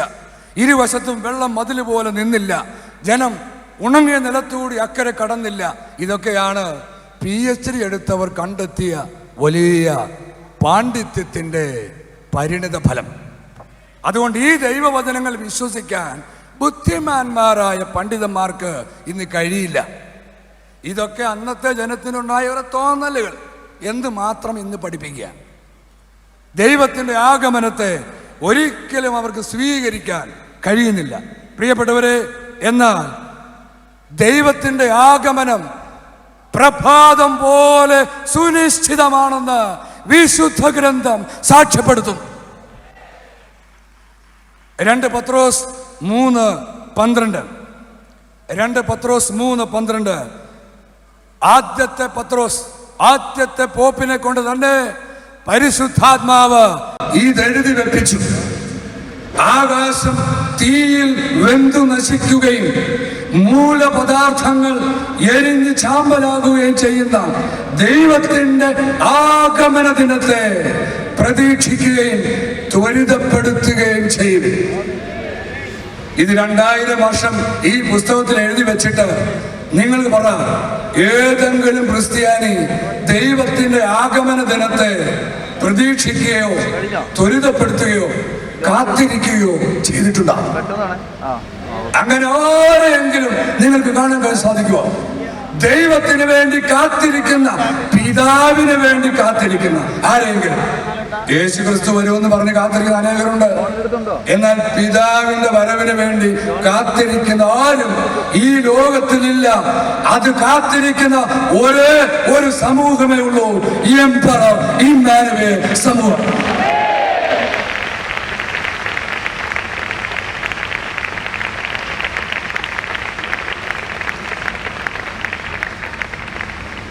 അങ്ങനെ പിതാവ് വരുമ്പോ എന്ത് സംഭവിക്കുന്ന പത്രോസ് എഴുതി വെച്ചിരിക്കണേ? ആകാശം തീയിൽ വെന്തു നശിക്കും, മൂലപദാർത്ഥങ്ങൾ പോലും എരിഞ്ഞ് ചാമ്പലാവും. അതുകൊണ്ട് പ്രിയപ്പെട്ടവരെ, 3500 വർഷം മുമ്പ് മോശയോട് ദൈവം ഇങ്ങനെ പറഞ്ഞു. പുറപ്പാട് 33:20. അവിടുന്ന് തുടർന്നു, നീ എൻ്റെ മുഖം കണ്ടുകൂടാ, എന്നാൽ എന്നെ കാണുന്ന ഒരുവനും ജീവനോടിരിക്കുകയില്ല. അപ്പോൾ ആഗതനാകുന്ന പിതാവിനെ കാണുന്ന ഒരു മനുഷ്യനും ജീവനോടിരിക്കുകയില്ല. മൂലപദാർത്ഥങ്ങൾ പോലും, പാറയും ഇരുമ്പും പോലും വെന്തുരുകുമെങ്കിൽ വെറും മാംസമായിരിക്കുന്ന മനുഷ്യ, നീ എങ്ങനെ ദൈവത്തിൻ്റെ സന്ദർശന ദിനത്തെ അതിജീവിക്കും?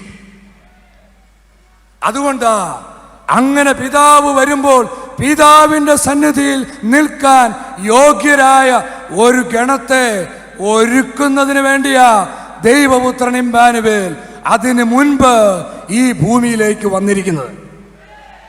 കൊളോസോസ് 1:22 ഇങ്ങനെ എഴുതപ്പെട്ടിരിക്കുന്നു: അവിടുത്തെ മുൻപിൽ പരിശുദ്ധരും നിർമ്മലരും കുറ്റമറ്റവരുമായി നിങ്ങളെ സമർപ്പിക്കുന്നതിന് വേണ്ടിയാണ് അവൻ ഇപ്രകാരം ചെയ്തത്. പ്രിയപ്പെട്ടവരെ, ദൈവപുത്രൻ ഇമ്മാനുവേൽ വന്നു എന്ന് പറയുമ്പോൾ ക്രിസ്തീയ പണ്ഡിതര് വയലന്റായിട്ട് വിളിച്ചു പറയുന്നുണ്ട്. അവര് യേശു ക്രിസ്തു വഴി ഒരുക്കിയ രക്ഷാകര പദ്ധതിയൊക്കെ തള്ളിക്കളഞ്ഞ് ഇപ്പോൾ ഏതോ ഇമ്മാനുവേലിന്റെ പുറകെയാ. യേശു ക്രിസ്തു 2000 വർഷം മുമ്പ് തന്ന രക്ഷ എന്തെന്ന് പോലും ഇതുവരെ തിരിച്ചറിഞ്ഞിട്ടില്ലാത്ത പണ്ഡിതർ, ഇനി വലിയ രക്ഷ വല്ല ഉണ്ടോ എന്നറിയുവുമില്ലാത്ത പണ്ഡിതർ, എന്ത് രക്ഷയാ ഇനി നമുക്ക് കിട്ടാനുള്ളത് എന്നറിയാത്ത പണ്ഡിതർ, ഈ രക്ഷ എങ്ങനെ കിട്ടും, എവിടെ കിട്ടും, എപ്പോൾ കിട്ടും, ഇതിനെക്കുറിച്ച് ഒരു വിവരവുമില്ല. പക്ഷേ അഹങ്കാരത്തിനൊട്ട് കുറവുമില്ല. യേശു ക്രിസ്തു ഈ ഭൂമിയിൽ വന്നത് അവൻ 2000 വർഷം മുമ്പ് നമുക്ക് നൽകിയ രക്ഷയുടെ പൂർണ്ണത നൽകാൻ വേണ്ടിയിട്ടാണ്. അവൻ 2000 വർഷം മുമ്പ് രക്ഷയുടെ അഡ്വാൻസേ നൽകിയിട്ടുള്ളൂ. അത് തിരിച്ചറിയണമെങ്കിൽ എന്താ രക്ഷയെന്ന് അറിയണം. ദൈവപിതാവ് വരുമ്പോൾ ഒരു ഗണത്തെ പരിശുദ്ധരും നിർമ്മലരും കുറ്റമറ്റവരുമായി പിതാവിന് മുൻപിൽ സമർപ്പിക്കുമ്പോഴാ ദൈവപുത്രന്റെ രക്ഷാകര പ്രവൃത്തി പൂർത്തിയാകുന്നത്.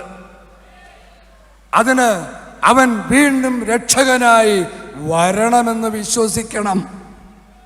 ഫിലിപ്പി 3:20 ഇങ്ങനെ എഴുതിയിരിക്കുന്നു. പ്രിയപ്പെട്ടവരെ, ശ്രദ്ധിക്കണേ.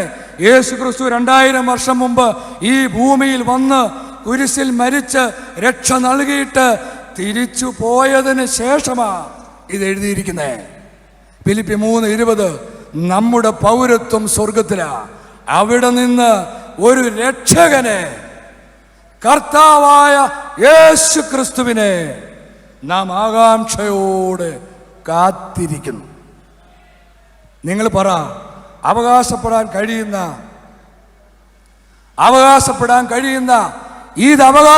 കഴിയുന്ന എത്ര പേര് ഇവിടുത്തെ ക്രിസ്തീയ സഭകളിലോ അധികാരികളോ ഉണ്ട്? ദൈവപുത്രനെ രക്ഷകനായി കാത്തിരിക്കാൻ ആരെ പഠിപ്പിച്ചിട്ടുണ്ട്? അങ്ങനെ കാത്തിരിക്കണമെങ്കിൽ ചില കാര്യങ്ങൾ വേണം. ഒന്ന്, ഒരു രക്ഷ ഇനിയും ലഭിക്കാനുണ്ട് എന്നാദ്യം തിരിച്ചറിയണം. അത് ക്രിസ്ത്യാനി ഇതുവരെ മനസ്സിലാക്കിയിട്ടില്ല. ഈ രക്ഷ തരുന്നത് സ്വർഗത്തിൽ നിന്നും വരുന്ന, ഈ ഭൂമിയിൽ വരുന്ന അതേ ദൈവപുത്രൻ തന്നെയാണ് എന്ന് തിരിച്ചറിയണം. ഈ രക്ഷ എന്തെന്ന് അറിയണം. ഈ രക്ഷ വേണം എന്ന ആഗ്രഹം വേണം. ഇതില്ലാത്ത ആർക്കും ദൈവപുത്രൻ യേശുവിനെ ക്രിസ്തുവിനെ രക്ഷകനായി കാത്തിരിക്കാൻ കഴിയില്ല. വിശ്വാസികളെന്ന് അവകാശപ്പെടുന്ന എത്ര ക്രിസ്ത്യാനിക്ക് അഭിമാനത്തോടെ പറയാം, എനിക്ക് രക്ഷ എന്തെന്നറിയാം, ഞാൻ ഈ രക്ഷകനെ കാത്തിരിക്കുക, ഞാൻ യേശു ക്രിസ്തുവിനെ കാത്തിരിക്കുക. എത്ര പേര് കാത്തിരിപ്പുണ്ട്? വിരലിൽ എണ്ണാൻ പോലും ആരെയും ഒരു സഭകളിലും കിട്ടില്ല. കാര്യം അത് അവരെ പഠിപ്പിക്കേണ്ടവരാരും ഒരു പണ്ഡിതനും പുരോഹിതനും അധികാരിയും അവരെ പഠിപ്പിച്ചിട്ടില്ല. അവരുടെ അധികാരവും അവരുടെ സിംഹാസനങ്ങളും നിലനിർത്താൻ ആവശ്യമായ അടിമത്തത്തിന്റെ കുറച്ച് പ്രബോധനമല്ലാതെ ഒരു സത്യപ്രബോധനവും ആർക്കും ഇവർ കൊടുത്തിട്ടില്ല. അതുകൊണ്ട് ആരും ദൈവപുത്രനെ രക്ഷകനായി കാത്തിരിക്കുന്നില്ല. പ്രിയപ്പെട്ടവരെ, അപ്പോൾ ദൈവപുത്രൻ യേശു ക്രിസ്തു രക്ഷകനായി ഈ ഭൂമിയിൽ ഒരു സ്ഥലത്തേക്ക് വരണം. അതെവിടെയാ? വത്തിക്കാനിലേക്കാ? അന്ത്യോക്യയിലേക്കാ? ഫിലദൽഫിയയിലേക്കാ? ബസിലിക്കയിലേക്കാ? കത്തീഡ്രലിലേക്കാ? പുസ്തകം തുറന്നു നോക്കിയാൽ കാണാം, വിശുദ്ധ ഗ്രന്ഥത്തിൽ കാണാം, യേശു ക്രിസ്തു എവിടേക്കാ രക്ഷകനായി വീണ്ടും വരുന്നത്. യെശയ്യാ 59:20 കർത്താവ് അരുളി ചെയ്യുന്നു, സിയോനിലേക്ക് തിന്മകളിൽ നിന്ന് പിന്തിരിഞ്ഞ യാക്കോബിന്റെ സന്തതികളുടെ അടുക്കലേക്ക് കർത്താവ് രക്ഷകനായി വരും. നിങ്ങൾ പരിഹസിച്ചില്ലേ പെട്ടകം പെട്ടകം പെട്ടകം? ഇവിടെ 2000 വർഷം മുമ്പ് ദൈവപുത്രൻ യേശു ക്രിസ്തുവിൽ പൂർത്തിയാകേണ്ട ഒരു ദൈവിക പദ്ധതിയെക്കുറിച്ച് അന്നത്തെ മഹാപുരോഹിതൻ, ഇന്നത്തെ ഭാഷ പറഞ്ഞ പോപ്പ്, ഒരു പ്രവചനം നടത്തി. എല്ലാവരും മരിക്കാതിരിക്കുന്നതിന് വേണ്ടി, നശിക്കാതിരിക്കുന്നതിന് വേണ്ടി, എല്ലാവർക്കും വേണ്ടി ഒരുവൻ മരിക്കുന്നത് നല്ലതാണ്. അതുകൊണ്ട് ഇവിടുത്തെ ക്രിസ്തീയ സഭയുടെ അധികാരികളോട് ഞങ്ങൾ പറയുക, നിങ്ങൾ പെട്ടകം എന്ന് പരിഹസിച്ച സിയോന രക്ഷയുടെ അഭയസ്ഥാനം. അവിടെ അല്ലാതെ നിനക്ക് രക്ഷയില്ല കുഞ്ഞേ. കാരണം അവിടേക്കാ ദൈവപുത്രൻ രക്ഷകനായി വീണ്ടും വരുന്നത്. നിങ്ങൾ ഇരിക്കുന്ന ഒരു സിംഹാസനങ്ങളിലേക്കും അവൻ വരില്ല. മറിച്ച് അവൻ എന്ത് ചെയ്യുമെന്ന് എഴുതിയിട്ടുണ്ട്, വായിച്ചിട്ടുണ്ടോ? 1 കൊരിന്തോസ് 15:24 അത് 2000 വർഷമായി പുസ്തകത്തിൽ എഴുതി വെച്ചിട്ടുണ്ട്. എന്താ പരിശുദ്ധാത്മാവ് പറഞ്ഞിരിക്കുന്നത്? അവൻ എല്ലാ ഭരണവും ശക്തിയും അധികാരവും നിർമാർജനം ചെയ്ത് രാജ്യം പിതാവായ ദൈവത്തിന് സമർപ്പിക്കുമ്പോൾ എല്ലാറ്റിൻ്റെയും അവസാനമാവും. അതുകൊണ്ട് ഇവിടുത്തെ ക്രിസ്തീയര്, പണ്ഡിതന്മാര് അവര് പറയുന്ന മാത്രം കേട്ടുള്ളവർ ചോദിക്കാറുണ്ട്, ആരടാ ഈ എംപറർ? അവൻ ആരാണെന്ന് അധികം താമസിയാതെ നിങ്ങൾ അറിയും. എല്ലാ ഭരണവും അധികാരവും ശക്തിയും നിർമാർജനം ചെയ്ത് തൻ്റെ രാജ്യം പിതാവിന് സമർപ്പിക്കാൻ ഈ ഭൂമിയിലേക്ക് വന്ന സകല ജനപദങ്ങളെയും ഇരുമ്പ് ദണ്ടുകൊണ്ട് ഭരിക്കാനുള്ള ചക്രവർത്തിയാ എംപറർ ഇമ്മാനുവേൽ. 2000 വർഷം മുമ്പേ നിങ്ങളുടെ രക്ഷയ്ക്ക് വേണ്ടി, നമ്മുടെ രക്ഷയ്ക്ക് വേണ്ടി ആട്ടും തുപ്പും അടിയും പീഡനവും സഹിക്കാൻ വേണ്ടിയാ അവൻ ഈ ഭൂമിയിലേക്ക് വന്നേ. വേദനയോടെയാണെങ്കിലും സ്വർഗസ്ഥനായ പിതാവ് അത് സഹിച്ചു, എനിക്കും നിനക്കും വേണ്ടി. എന്നാൽ വീണ്ടും അവനെ ഭൂമിയിലേക്ക് അയച്ചിരിക്കുന്നത് നിങ്ങളുടെ ആട്ടും തുപ്പും അടിയും പരിഹാസവും ഏൽക്കാനല്ല. ദൈവത്തിന്റെ ഹിതമെന്താ? സകല മുട്ടുകളും അവന്റെ മുമ്പിൽ മടങ്ങണം, സകല ശിരസുകളും അവന്റെ മുമ്പിൽ കുനിയണം. അതുകൊണ്ട് ആരാ ഈ എംപറർ ഇമ്മാനുവേൽ എന്ന് ദൈവം നിനക്ക് ബോധ്യപ്പെടുത്തി തരും ഈ തലമുറയിൽ തന്നെ. പ്രിയപ്പെട്ടവരെ, ഈ പുസ്തകത്തിൽ അനേക പ്രവചനങ്ങൾ എഴുതപ്പെട്ടിട്ടുണ്ട്. അതെഴുതിയ പ്രവാചകന്മാര് അതെന്തെന്നറിഞ്ഞിട്ടല്ല എഴുതിയത്. പക്ഷെ ഈ പ്രവചനങ്ങൾ ആക്ടിവേറ്റ് ആകുന്ന ഒരു സമയമുണ്ട്. അത് പ്രഘോഷിക്കപ്പെടുമ്പോൾ, അത് പ്രഘോഷിക്കാനാ ദൈവം സദ്വാർത്തയുടെ ദൂതനെ അയച്ചത്.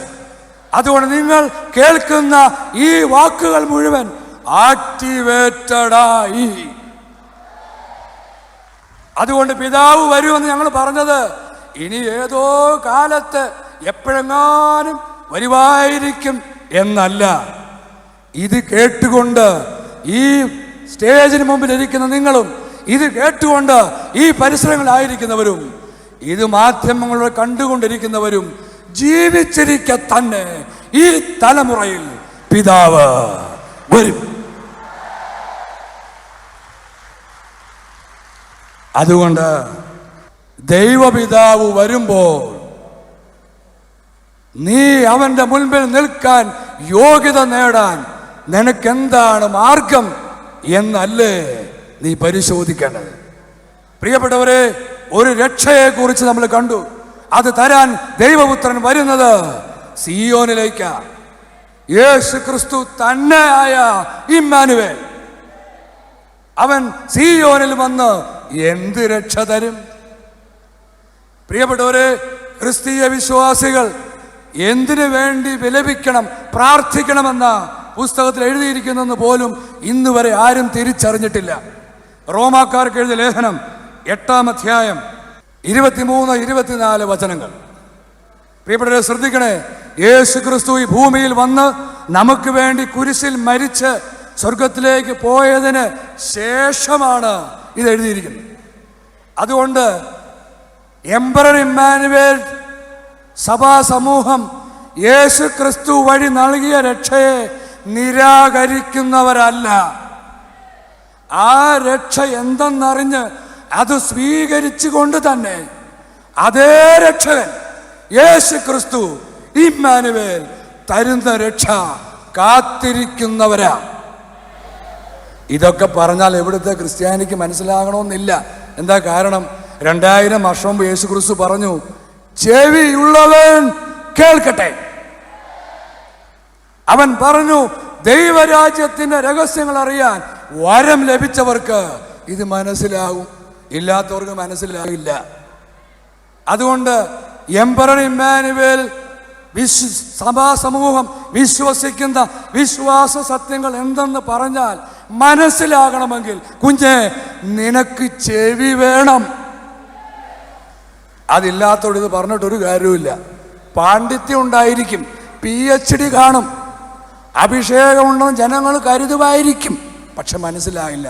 നല്ല ഉദാഹരണം പറയാം. 2000 വർഷം മുമ്പേ ദൈവപുത്രൻ യേശു ക്രിസ്തു വന്ന് ദൈവരാജ്യത്തെ കുറിച്ച് പഠിപ്പിച്ചു.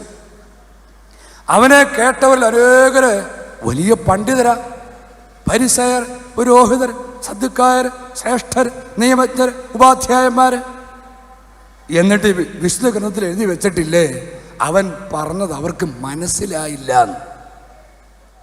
അതുകൊണ്ട് ഞാൻ PhD എടുത്തിട്ടുണ്ട്, ഞാൻ 20 വർഷം പഠിച്ചതാണ്, ഞാൻ 40 വർഷമായി പഠിപ്പിക്കുന്നു, എനിക്ക് ആ അഭിഷേകമുണ്ട്, എനിക്കിതുണ്ട്, അതുണ്ട്. ഇതൊന്നും ദൈവവചനം ഗ്രഹിക്കാൻ പര്യാപ്തമല്ല. നീ രാജ്യത്തിന്റെ രഹസ്യങ്ങൾ ഗ്രഹിക്കണമെങ്കിൽ അതിനൊരു വരം കിട്ടണം. അത് കിട്ടിയിട്ടില്ലാത്തവരോട് ഇത് പറഞ്ഞ് ബോധ്യപ്പെടുത്താൻ ഞങ്ങൾക്ക് താല്പര്യമില്ല. 2000 വർഷം മുമ്പ് യേശു ക്രിസ്തു അവൻ പ്രസംഗിച്ചത് മനസ്സിലാകാത്തവരുടെ വീട്ടിൽ പോയി അവർക്ക് വിശദീകരിച്ച് കൊടുത്തോ? ഞാൻ പറഞ്ഞതാ, മഹാപുരോഹിതന് മനസ്സിലായില്ലെന്ന് തോന്നുന്നു, ആളുടെ വീട് വരെ ഒന്ന് പോയി ഒന്ന് മനസ്സിലാക്കി കൊടുത്തേക്കാം എന്ന് പറഞ്ഞ് കർത്താവ് മഹാപുരോഹിതന്റെ വീട്ടിൽ പോയോ? ഇത് തന്നെ അവൻ്റെ സഹോദരങ്ങളും അവൻ്റെ 2ാം വരവിൽ പ്രഘോഷിക്കപ്പെടുന്ന സദ്വാർത്ത മനസ്സിലാകണമെങ്കിൽ നിനക്ക് ദൈവരാജ്യത്തിന് രഹസ്യങ്ങൾ അറിയാൻ വരം കിട്ടണം. അത് കിട്ടിയിട്ടില്ലാത്തവർക്ക് ഒന്നും പറഞ്ഞാൽ മനസ്സിലാകില്ല. അതുകൊണ്ട് പ്രിയപ്പെട്ടവരെ, എന്തിനു വേണ്ടി വിലപിക്കണം? ആത്മാവിൻ്റെ ആദ്യഫലം ലഭിച്ചിരിക്കുന്ന നാം നമ്മുടെ ശരീരത്തിൻ്റെ വീണ്ടെടുപ്പാകുന്ന പുത്രത്വലബ്ധിക്ക് വേണ്ടി ആന്തരികമായി വിലപിക്കുന്നു. ഈ പ്രത്യാശയിലാണ് നാം രക്ഷ പ്രാപിക്കുന്നത്. ക്രിസ്ത്യാനി, നീ രക്ഷ പ്രാപിച്ചിട്ടില്ല. നീ രക്ഷ പ്രാപിക്കുന്നത് ഒരു പ്രത്യാശയില. നിന്റെ ശരീരത്തിൻ്റെ വീണ്ടെടുപ്പാകുന്ന പുത്രത്വലബ്ധിക്ക് വേണ്ടി നീ വിലപിക്കുന്നുണ്ടോ? വിലപിക്കാൻ നിന്നെ ആരെങ്കിലും പഠിപ്പിച്ചിട്ടുണ്ടോ? നിങ്ങൾ ഏതെങ്കിലും ധ്യാന ഗുരുക്കന്മാരോ പണ്ഡിതന്മാരോ ശ്രേഷ്ഠന്മാരോ നിങ്ങളെ ഇന്ന് വരെ പഠിപ്പിച്ചിട്ടുണ്ടോ? സഭയുടെ ഏതെങ്കിലും സ്ഥാപനത്തിൽ പഠിച്ചിറങ്ങുന്ന ഏതെങ്കിലും ഒരു കുഞ്ഞിന് ഇത് വിലപിക്കണമെന്നറിയാവോ? ഇല്ല. പിന്നെ എന്തിനായി പടച്ചിറക്കി വിടുന്നേ? ഈ ലോക ജീവിതത്തിൽ എങ്ങനെ കൂടുതൽ കാശുണ്ടാക്കാം, എങ്ങനെ കൂടുതൽ മഹത്വം നേടാം. നിങ്ങളൊരു ദൈവവചനം വായിച്ചിട്ടുണ്ടോ? 1 കൊറിന്തോസ് 15-ാം അധ്യായം 19-ാമത്തെ വചനം. ഈ ലോക ജീവിതത്തിന് വേണ്ടി മാത്രം ക്രിസ്തുവിൽ പ്രത്യാശ വെച്ചിട്ടുള്ളവരാണെങ്കിൽ നിങ്ങൾ എല്ലാ മനുഷ്യരെയുംക്കാൾ നിർഭാഗ്യവാന്മാരാ. അപ്പോൾ എന്താ വിശ്വാസികളുടെ ഭണ്ഡാരമെന്ന് അവകാശപ്പെടുന്ന ക്രിസ്തീയ സഭകൾ ചെയ്യുന്നേ? ഈ ലോക ജീവിതത്തിന് വേണ്ടി മാത്രം കുറെ മനുഷ്യരെ വാർത്തെടുത്ത് വിടുന്ന കുറെ സ്ഥാപനങ്ങൾ നടത്തി അവരെ ഏറ്റവും വലിയ നിർഭാഗ്യവാന്മാരെ ആക്കി തീർക്കുന്നു. എന്നിട്ട് പറയുന്നത് എന്താ? ഞങ്ങളാണ് വിശ്വാസത്തിന്റെ ആളുകൾ. ഈ ലോകത്തിലെ ക്രിസ്ത്യാനികൾ എന്ന് വിളിക്കുന്നവരെ മുഴുവൻ ഏറ്റവും വലിയ നിർഭാഗ്യവാന്മാരാക്കി മാറ്റി ഇവിടുത്തെ ക്രിസ്തീയ സഭാ സമൂഹം. ആർക്കും ദൈവരാജ്യം വേണ്ട, ആർക്കും ദൈവം വേണ്ട. ഇവിടെ എങ്ങനെ മഹത്വം കിട്ടണം, ഇവിടെ എങ്ങനെ നല്ല ജോലി കിട്ടണം, കൂടുതൽ പച്ചയായ മേച്ചിൽ പുറങ്ങ തേടി വിദേശത്ത് പോകണം, ജോലി സമ്പാദിക്കണം, ആശുണ്ടാക്കണം, ഷോ കാണിക്കണം. ആഹാ ഓഹോ, ഇത് കിട്ടിയാൽ സന്തോഷമായി.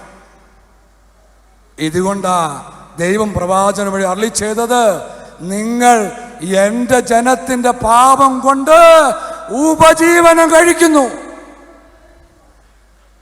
ഇവിടുത്തെ ക്രിസ്തീയ പുരോഹിത ദൈവം പറയുന്നേ, നിങ്ങൾ എൻ്റെ ജനത്തിന്റെ പാപം കൊണ്ട് ഉപജീവനം കഴിക്കുക. അജ്ഞത നിമിത്തം എൻ്റെ ജനം നശിക്കുന്നു. അതിനാർക്കും പരാതിയില്ല, ഒരു വേദനയില്ല. ദൈവത്തിൻ്റെ വേദന കാണാൻ ആർക്കും ഒട്ടും മനസ്സുമില്ല. നിങ്ങൾ പറ, ശരീരത്തിൻ്റെ വീണ്ടെടുപ്പിന് വേണ്ടി അതെന്തെന്ന് പോലും അറിയില്ല വിലപിക്കുന്ന എത്ര ക്രിസ്ത്യാനിയുണ്ട്. പ്രിയപ്പെട്ടവരെ, അതുകൊണ്ട് ദൈവപുത്രൻ അരുളി ചെയ്യുക, ഫിലിപ്പി 3:21, അങ്ങനെ സിയോനിലേക്ക് വരുന്ന ദൈവപുത്രൻ നമ്മുടെ ദുർബല ശരീരത്തെ അവന്റെ മഹത്വമുള്ള ശരീരം പോലെ രൂപാന്തരപ്പെടുത്തും. ഇന്ന് എന്താ ദൈവപുത്രൻ തരുന്ന രക്ഷയെന്ന് പോലും ആർക്കും അറിയില്ല. 2000 വർഷമായി ഈ പുസ്തകത്തിൽ എഴുതി വച്ചിരിക്കുന്നു എന്താണ് നമുക്ക് കിട്ടാൻ പോകുന്ന രക്ഷയെന്ന്. 1 കൊറിന്തോസ് 15-ാം അധ്യായം 51-55. ഇതാ, ഞാൻ നിങ്ങളോടൊരു രഹസ്യം പറയുന്നു, നാം എല്ലാവരും നിദ്ര പ്രാപിക്കുകയില്ല. അവസാന കാഹളം മുഴങ്ങുമ്പോൾ കണ്ണിമയ്ക്കുന്നത്ര വേഗത്തിൽ നാം എല്ലാവരും രൂപാന്തരപ്പെടും. എന്നാൽ കാഹളം മുഴങ്ങുകയും മരിച്ചവർ അക്ഷയരായി ഉയർക്കുകയും നാം എല്ലാവരും രൂപാന്തരപ്പെടുകയും ചെയ്യും. വിശ്വാസി എന്ന് പറയുന്ന എത്ര ക്രിസ്ത്യാനിക്ക് ഈ രൂപാന്തരപ്പെടുന്നതിൽ വിശ്വാസമുണ്ടെന്ന് നിങ്ങൾ പറ.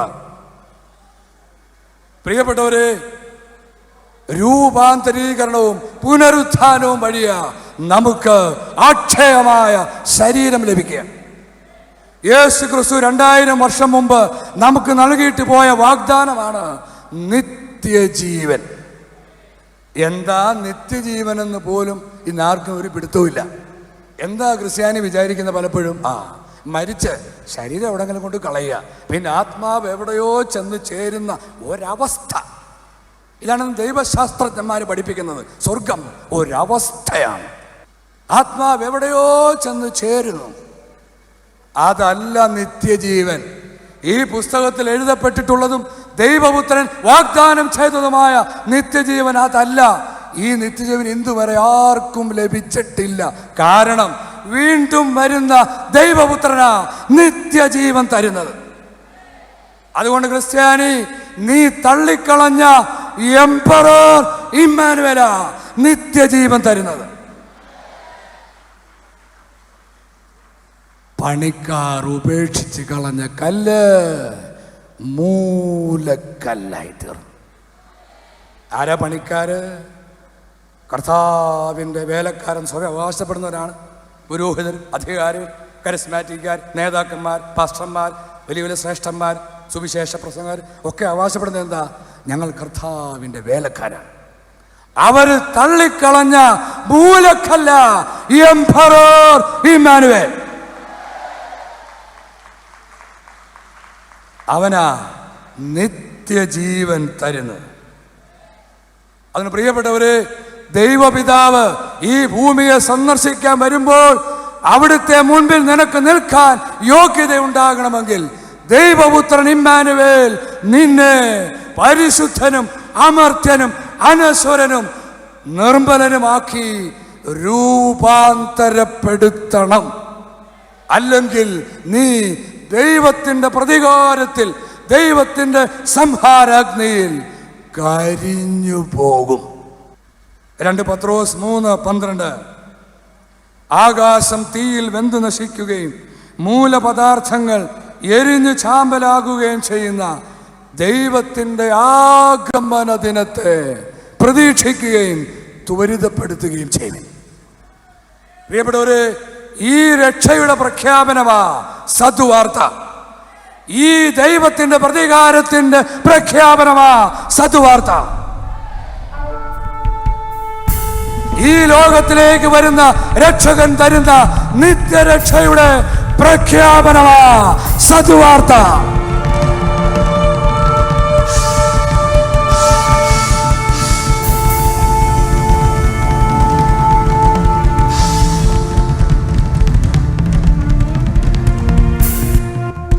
പ്രിയപ്പെട്ടവരെ, എന്തുകൊണ്ടാ ഈ സദ്വാർത്ത ക്രിസ്തീയ സഭകൾ നിഷേധിക്കുക. ഈ സദ്വാർത്തയിൽ വിശ്വസിക്കുന്നവനെ ഇവിടുത്തെ ക്രിസ്ത്യാനി വിളിച്ച് ഓമര പേരാണ് വിശ്വാസ വഞ്ചകൻ. ആരാടോ വഞ്ചകൻ? ആരാ വഞ്ചകൻ എന്ന് പറ. ദൈവം വിശ്വാസത്തിന്റെ ഭണ്ഡാരം ഏൽപ്പിച്ചത് അപ്പസ്തോലന്മാരെയാ, ഇന്നത്തെ സഭയുടെ അധികാരികളുടെ മുൻഗാമികൾ. എന്നിട്ട് അവർ ദൈവത്തെ വഞ്ചിച്ചോ? ഈ ദൈവം അല്ല സൃഷ്ടാവെന്നും ദൈവം അങ്ങനെ സൃഷ്ടിക്കാൻ മാന്ത്രികനല്ലെന്നും ഇവര് പറഞ്ഞോ? അപ്പോൾ ആരാ വഞ്ചകര്? ദൈവത്തെ വഞ്ചിച്ചത് ആരാ? ഒരു ദൈവമേ ഉള്ളൂ, ഏക സത്യദൈവം എന്ന് പഠിപ്പിച്ച യേശു ക്രിസ്തുവിന്റെ പ്രബോധനത്തെ തള്ളിക്കളഞ്ഞ് ഏക സത്യദൈവത്തെ ഉപേക്ഷിച്ച ഇവരല്ലേ വഞ്ചകർ. വീണ്ടും ദൈവം പറഞ്ഞു, യേശു ക്രിസ്തു പറഞ്ഞു, ഒരു രക്ഷകനേ ഉള്ളൂ, ഏക രക്ഷകൻ യേശു ക്രിസ്തുവാ. ഈ വിശ്വാസം ഉപേക്ഷിച്ചതും ഇവിടുത്തെ ക്രിസ്തീയ സഭകളാ. ഏത് വഴിയെ പോയാലും ദൈവത്തിനടുക്കൽ എത്താമെന്ന് പറഞ്ഞ് ഏക രക്ഷകനായ യേശു ക്രിസ്തുവിനെ ഉപേക്ഷിച്ച ക്രിസ്തീയ സഭകളാ വഞ്ചകർ. യേശു ക്രിസ്തു പറഞ്ഞു, പിതാവേ, അവിടുത്തെ വചനമാണ് സത്യം. ഇന്നെന്താ സഭകൾ പഠിപ്പിക്കുന്നത്? എല്ലാം സത്യമാ, എവിടെ നിന്ന് വേണേലും പഠിച്ചു, എല്ലാം ഒരുപോലെയാ. ആരാടോ വഞ്ചകർ? ഏക സത്യത്തെ ഉപേക്ഷിച്ച ഇവിടുത്തെ ക്രിസ്തീയ സഭകളല്ലേ വഞ്ചകർ. യേശു ക്രിസ്തു 2000 വർഷം മുമ്പ് സ്വർഗത്തിലേക്ക് പോകാൻ നേരം പറഞ്ഞു, നിങ്ങൾ ലോകമെങ്ങും പോയി സകല ജനതകളെയും ശിഷ്യപ്പെടുത്ത 3 ദൗത്യം നൽകി. ഈ 3 ദൗത്യവും ഇന്നത്തെ സഭയുടെ അധികാരികൾ ഉപേക്ഷിച്ചു. എന്നിട്ട് ദൈവത്തിന് വേണ്ടി മനുഷ്യരെ പിടിക്കുന്നവരാവുന്നതിന് പകരം ലോകരാജ്യത്തിന് വേണ്ടി, ലോക രാജ്യത്തിന്റെ അധിപന് വേണ്ടി വീട്ടുപണി ചെയ്യുന്നവരായി മാറി ഇവിടുത്തെ അധികാരികൾ. ആരാടോ വഞ്ചകർ? നിങ്ങളുടെയൊക്കെ ഫോട്ടോ വെച്ചിട്ട് അതിന്റെ മുകളിൽ പോസ്റ്റർ ഒട്ടിക്ക്, വിശ്വാസ വഞ്ചകൻ.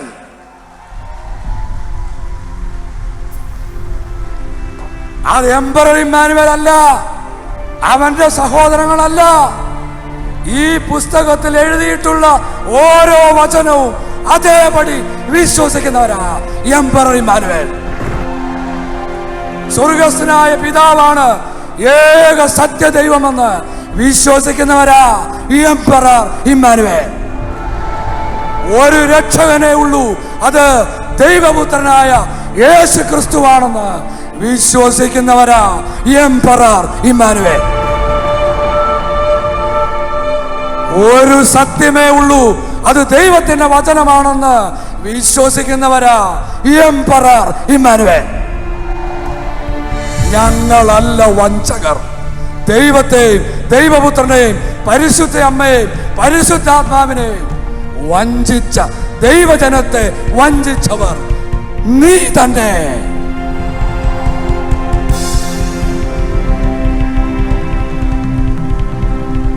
ആ മനുഷ്യൻ നീ തന്നെ.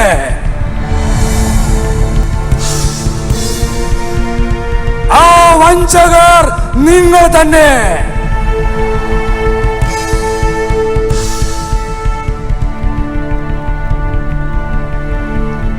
എന്തുകൊണ്ടാ ഇത്രയധികം ദോഷം ദൂഷിക്കുന്നത്? യേശു ക്രിസ്തു പറഞ്ഞു, പിതാവേ, അങ്ങയുടെ വചനം ഞാൻ അവർക്ക് നൽകി, എന്നാൽ ലോകം അവരെ വെറുത്തു. എന്തുകൊണ്ടാ എംപറർ ഇമ്മാനുവേൽ വിശ്വസിക്കുകയും ദൈവവചനം വിശ്വസിക്കുകയും ചെയ്യുന്നവരെ ഇവർ വെറുക്കാൻ കാരണം? അവർക്കൊരിക്കലും സത്യവചനം സ്വീകരിക്കാൻ കഴിയില്ല. ദൈവത്തിന്റെ സത്യവചനം നിങ്ങൾ വിശ്വസിച്ചാൽ നിങ്ങളെ ലോകം വെറുക്കുമെന്ന് യേശു ക്രിസ്തു തന്നെയല്ലേ പറഞ്ഞിരിക്കുന്നത്? ഞാൻ ചോദിക്കട്ടെ ക്രിസ്ത്യാനി, നീ കൂടിയിട്ടുള്ള ധ്യാനം കൂടിയിട്ട്, നീ കൂടിയ കൺവെൻഷനുകൾ കൂടിയിട്ട്, നീ കൂടിയ കുർബാനകൾ കൂടിയിട്ട്, നീ പള്ളികളിൽ കേട്ട ദൈവവചനം കേട്ടിട്ട് നിന്നെ ആരെങ്കിലും വെറുത്തിട്ടുണ്ടോ? നിന്നെ ആരെങ്കിലും വെറുത്തിട്ടുണ്ടോ? ഇല്ല. അതിനർത്ഥം എന്താ? നീ കേട്ടത് പിതാവിന്റെ സത്യവചനമല്ല. നീ കേട്ടത് സത്യവചനമാണെങ്കിൽ ലോകം നിന്നെ വെറുക്കും. അതുകൊണ്ട് നിങ്ങൾ ഞങ്ങളെ വെറുക്കുന്നതിലൂടെ ഞങ്ങൾക്കൊരു കാര്യം ഉറപ്പായി. ഞങ്ങൾ കേട്ടത് യേശയ്യാ പ്രവാചകൻ പ്രസംഗിച്ചത് സത്യമായും ദൈവത്തിന്റെ വാക്കാണ്.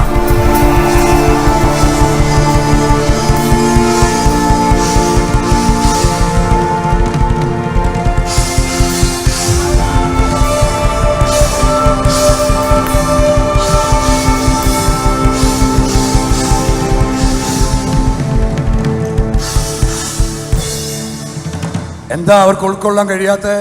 ഈ സത്യവചനത്തെ, വചനത്തെ ധിക്കരിക്കുന്നവരായി. പ്രിയപ്പെട്ടവരെ, ഈ ലോകം മുഴുവൻ അടക്കി ഭരിക്കേണ്ട അന്തിക്രിസ്തു എവിടെ അധികാരമേൽക്കുമെന്ന് ഈ പുസ്തകത്തിൽ എഴുതിയിട്ടുണ്ട്. ക്രിസ്ത്യാനി ഒന്ന് കണ്ണു തുറന്ന് വായിച്ചാൽ മതി. അവന്റെ സ്വഭാവം എന്താ? ദൈവവചനത്തെ നിരർത്ഥകമാക്കുക, ധിക്കരിക്കുക, ദൈവവചനത്തിന് മുകളിൽ തന്നെ പ്രതിഷ്ഠിക്കുക. ഇന്നെന്താ പണ്ഡിതന്മാർ പറയുന്നത്? ബൈബിൾ സഭയാണ് ഉണ്ടാക്കിയത്, ബൈബിളിന്റെ മേൽ സഭയ്ക്ക് അധികാരമുണ്ട്. ഏത് ബൈബിളാ? അത് നിങ്ങൾ അച്ചടിച്ച് കാണുമായിരിക്കും, ശരിയാ. നിങ്ങളുടെ പേപ്പറാണ്, നിങ്ങളുടെ പ്രിന്റിംഗ് പ്രസ്സാണ്, നിങ്ങളുടെ മഷിയാണ്, ശരിയാ. പക്ഷെ ദൈവവചനം സ്വരമാവുഞ്ഞേ. മത്തായി, മർക്കോസ്, ലൂക്കായും ആണോ അത് എഴുതിയത്? നിങ്ങൾ പറ. ദൈവവചനം വിശ്വസിക്കുന്ന നീ പറ. മത്തായോ മർക്കോസോ ലൂക്കായോ ആണ് എഴുതിയത്, അതോ പരിശുദ്ധാത്മാവാണോ? പരിശുദ്ധാത്മാവിന്റെ വചനം നിന്റെ അല്ല മോനെ, നിന്റേതല്ല, അത് ദൈവത്തിൻ്റെയാ. അതിന്റെ മേൽ ഒരു സഭയ്ക്കും അവകാശമില്ല. ഏക അവകാശി സ്വർഗ്ഗസ്വനായ പിതാവാ. ഇപ്പൊ പറയുന്നു ബൈബിൾ സഭയിലാണ് ഉണ്ടായത്. ഇപ്പൊ പഴയ നിയമം അടിച്ചു മാറ്റിയല്ലേ? ക്രിസ്ത്യാനി പഴയ നിയമം യഹൂദനെ അടിച്ചു മാറ്റിയതല്ലേ? അപ്പൊ അവര് പറയാ ഇത് ഞങ്ങളുടെ ബൈബിളാ. ക്രിസ്ത്യാനി നിന്നോട് ആര് പറഞ്ഞെടുത്ത് യേശു ക്രിസ്തുവിനെ കുറിച്ച് പ്രസംഗിക്കാൻ എന്ന് ചോദിച്ചാൽ ക്രിസ്ത്യാനി ഉത്തരം പറയും, നീ 27 പുസ്തകത്തെ അവകാശപ്പെട്ടപ്പോൾ 46 പുസ്തകങ്ങൾ യഹൂദന് അവകാശപ്പെട്ടല്ലേ? അവര് പറയാ ഞങ്ങളുടെ ബൈബിളാന്ന് പറഞ്ഞാൽ നീ എന്ത് ചെയ്യും? അതുകൊണ്ട് ദൈവവചനം മനുഷ്യൻ്റെതല്ല, ദൈവത്തിന്റെ വാക്കുകളാ. അതിന്റെ പേറ്റന്റ് ദൈവത്തിനാ.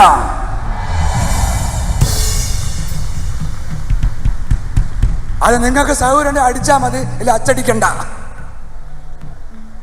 നിങ്ങൾ അച്ചടിച്ചാലും ഇല്ലെങ്കിലും ഈ വചനം മുഴുവൻ ഞങ്ങളുടെ പിതാവ് ഞങ്ങളുടെ ചങ്കിൽ എഴുതിയിട്ടുണ്ട്.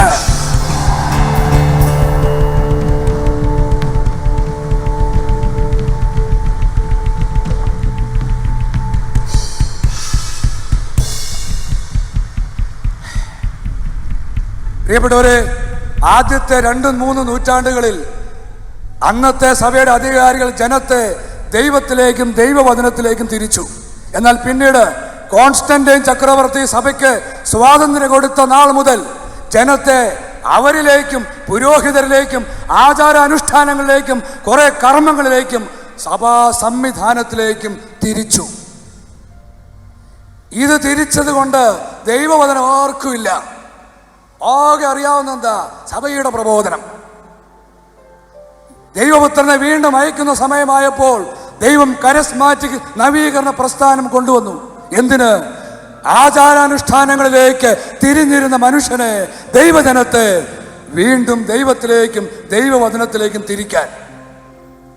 എന്ത് ചെയ്തു സഭാധികാരികൾ? ഇത് സഭ പിളരുമെന്ന് ഉറപ്പായപ്പോൾ ഒരു പഴയ തത്വം അവർ പ്രാക്ടീസ് ചെയ്തു. തനിക്കാക്കി, വെട്ടക്കാക്കി. കരസ്മാറ്റിക് നവീകരണ പ്രസ്ഥാനത്തെ അംഗീകരിച്ചു. അതിനെന്ത് പറ്റി? നേതാക്കന്മാരൊക്കെ സഭയുടെ സ്തുതി പാഠകരായി. കുറച്ച് ഉച്ചിഷ്ട എറിഞ്ഞു കൊടുത്തു. ഷെവലിയാർ പട്ടം, ഇന്ന പട്ടം, ആ സ്പാനിഷ് കൗൺസിൽ മെമ്പർ, കുറെ ഉച്ചിഷ്ടങ്ങൾ വലിച്ചെറിഞ്ഞു. അത് സ്വീകരിച്ചവര് സഭയ്ക്ക് വെള്ള പൂശുന്നവരായി മാറി. മുഴുവൻ വെള്ള പൂശുകാരായി. പ്രിയപ്പെട്ടവരെ, അതുകൊണ്ടാണ് ദൈവം ഒരുവനെ സ്വർഗത്തിൽ നിന്ന് കൊണ്ടുവന്ന് ജനത്തെ വീണ്ടും ദൈവത്തിലേക്കും ദൈവവചനത്തിലേക്കും തിരിച്ചത്. യേശയ്യാ പ്രവാചകൻ.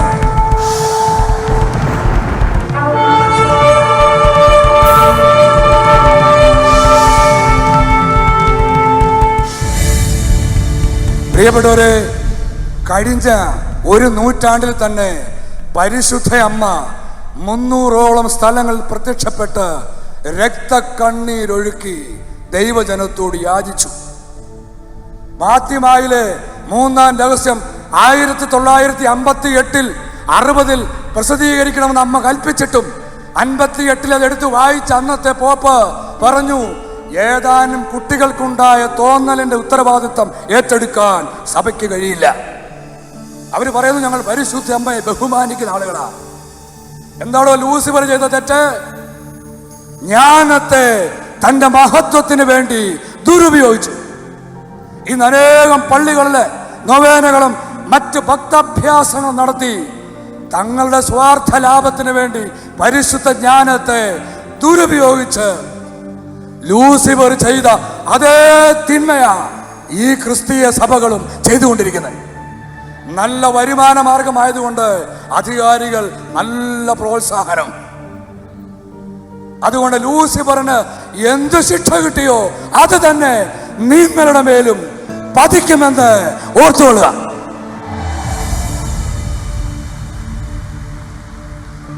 ഇവിടുത്തെ ക്രിസ്ത്യാനികളോ നേതാക്കന്മാരോ ചോദിച്ചോളൂ, അമ്മ എന്തിനാ കരയുന്നതെന്ന്? പരിശുദ്ധ അമ്മ എന്തിനാ കരയും ചോദിച്ചോ? അവരെന്ത് പറഞ്ഞു? മാതാവേ, വീണ്ടും കര, ഞങ്ങൾ കാണട്ടെ, ഫോട്ടോ എടുത്തും രൂപം കൊണ്ടുപോയി ഞങ്ങൾ വഴുതികളെ കൊണ്ടു നടക്കട്ടെ, ചക്രം ഉണ്ടാക്കാമല്ലോ. പരിശുദ്ധ അമ്മ ആരെന്ന് പോലും അറിയില്ലാത്തവൻ അമ്മയെ കുറിച്ച് ആധികാരിക ജൽപ്പനം നടത്തുകയാ ഇവിടുത്തെ ഇൻവെർട്ടഡ് കോമയിലെ വിശ്വാസികൾ. അതുകൊണ്ട് പരിശുദ്ധ അമ്മയെ തള്ളിക്കളഞ്ഞവർക്ക് ഈ സദ്വാർത്ത വിശ്വസിക്കാൻ കഴിയില്ല. കാരണം ഈ സദ്വാർത്തയുടെയും ഈ രക്ഷാകര പദ്ധതികളുടെയും കാര്യസ്ഥയാണ് പരിശുദ്ധയമ്മ. അമ്മ പറഞ്ഞു, എന്റെ പുത്രന്റെ രണ്ടാം വരവിൽ അവനെ സ്വീകരിക്കാൻ യോഗ്യതയുള്ള ഒരു ഗണത്തെ, ഒരു പ്രകാശത്തിന്റെ സഭയെ ദൈവം പുനഃസൃഷ്ടിക്കും, ദൈവം രൂപപ്പെടുത്തും. അത് ആ പ്രകാശത്തിന്റെ സഭയുടെ മൂലക്കല്ല് ശേമയോൻ പത്രോസ് അല്ല കുഞ്ഞേ, അത് എംപറർ ഇമ്മാനുവേല.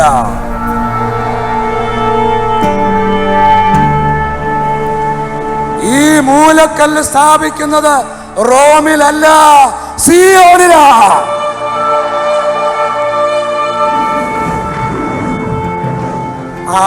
അത് നിങ്ങള് തർക്കിക്കാതിരിക്കാൻ നിങ്ങളുടെ ആദ്യത്തെ തലവനെ കൊണ്ട് തന്നെ ദൈവം ഈ പുസ്തകത്തിൽ എഴുതി വെപ്പിച്ചു, പത്രോസിനെ കൊണ്ട്. ഇതാ ഞാൻ സിയോനിൽ ഒരു കല്ല് സ്ഥാപിക്കുന്നു, തെരഞ്ഞെടുക്കപ്പെട്ടതും അമൂല്യവുമായ മൂലക്കല്ല്. അതുകൊണ്ട് പരിശുദ്ധ അമ്മയെ ബഹുമാനിക്കുന്നു എന്ന് പറയുന്ന ക്രിസ്ത്യാനി, നീ സുഭാഷിതം 1-ാം അധ്യായം 20 മുതൽ 33 വരെയുള്ള വചനങ്ങൾ വായിക്കുക. ഒരു നൂറ്റാണ്ട് മുഴുവൻ നിന്റെ അമ്മ ഈ ലോകം മുഴുവൻ കരഞ്ഞുകൊണ്ട് നടന്നു, മക്കളെ തിരിച്ചു വാ, നീ വകവച്ചില്ല. അതുകൊണ്ട് പരിശുദ്ധ ജ്ഞാനം പറയുന്നു, അധർമ്മം നിന്നെ പിടികൂടുമ്പോൾ, പരിഭ്രാന്തി നിന്നെ പിടികൂടുമ്പോൾ അമ്മയും നിന്നെ നോക്കി പരിഹസിക്കും. പരിശുദ്ധ അമ്മയുടെ പേരിലെന്ന് നീ അവകാശപ്പെടുന്ന ദേവാലയങ്ങൾ ഇരിക്കെ നിന്നെ നോക്കി പരിശുദ്ധ ജ്ഞാനം പരിഹസിക്കും.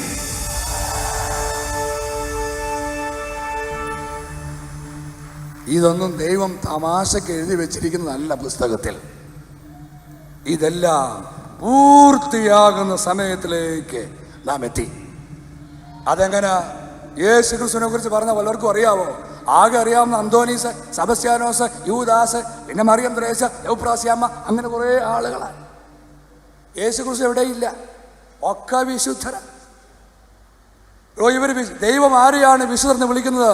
ഈ പുസ്തകത്തിൽ എഴുതിയിട്ടുണ്ട്.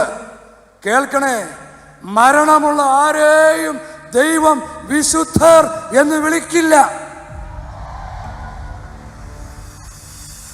കാരണം നിങ്ങൾ പഠിച്ചിട്ടില്ലേ, പാപത്തിന്റെ ശമ്പളമാണ് മരണം.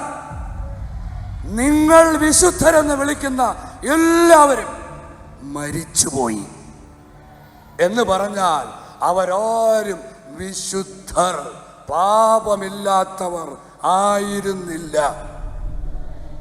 എന്നാൽ ദൈവം വിശുദ്ധരെന്ന് വിളിക്കുന്നത് ദൈവത്തിന്റെ ആദ്യജാതരായ ദൈവത്തിന്റെ സ്വന്തം മരണമില്ലാത്ത മക്കളെയാണ്.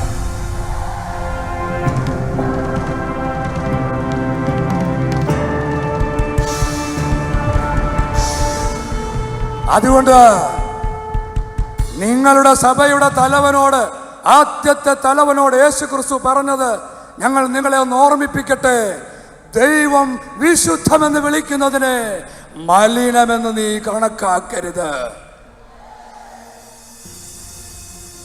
ദൈവം വിശുദ്ധമായി വിളിച്ചത് ദൈവത്തിന്റെ ആദ്യജാതരെയാണ്. അവരാ യേശു ക്രിസ്തുവിന്റെ മണവാട്ടികൾ. സോറി, കുറച്ച് സ്ത്രീകൾ കുറേയേറെ തുണിയൊക്കെ ചുറ്റിയിട്ട് ഞങ്ങളാണ് കർത്താവിന്റെ മണവാട്ടികൾ എന്ന് പറഞ്ഞാൽ ആയില്ല.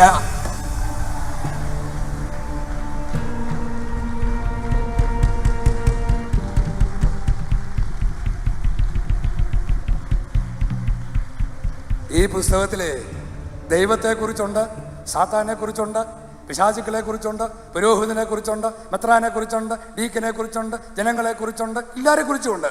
ഇല്ലാത്ത ഒരേ ഒരു വിഭാഗമാണ് കന്യാസ്ത്രീകൾ.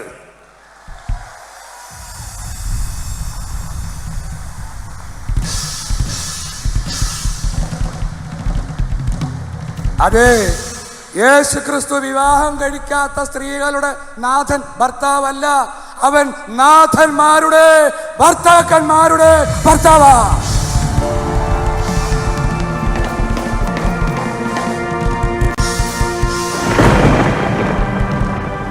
കുറെ നാള് എല്ലാവരെയും പറ്റിക്കാം, എല്ലാവരെയും കുറച്ചു പേരെ എക്കാലത്തും പറ്റിക്കാം.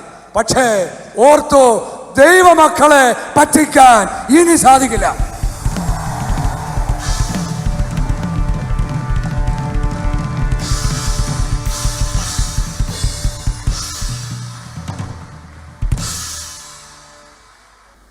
ഇവരെ കുറിച്ചാണോ കർത്താവ് പറഞ്ഞിരിക്കുന്നത്, നിങ്ങൾ ദൈവരാജ്യത്തിൽ പ്രവേശിക്കില്ല, പ്രവേശിക്കാൻ വരുന്നവരെ ഒട്ട് അനുവദിക്കുകയുമില്ല.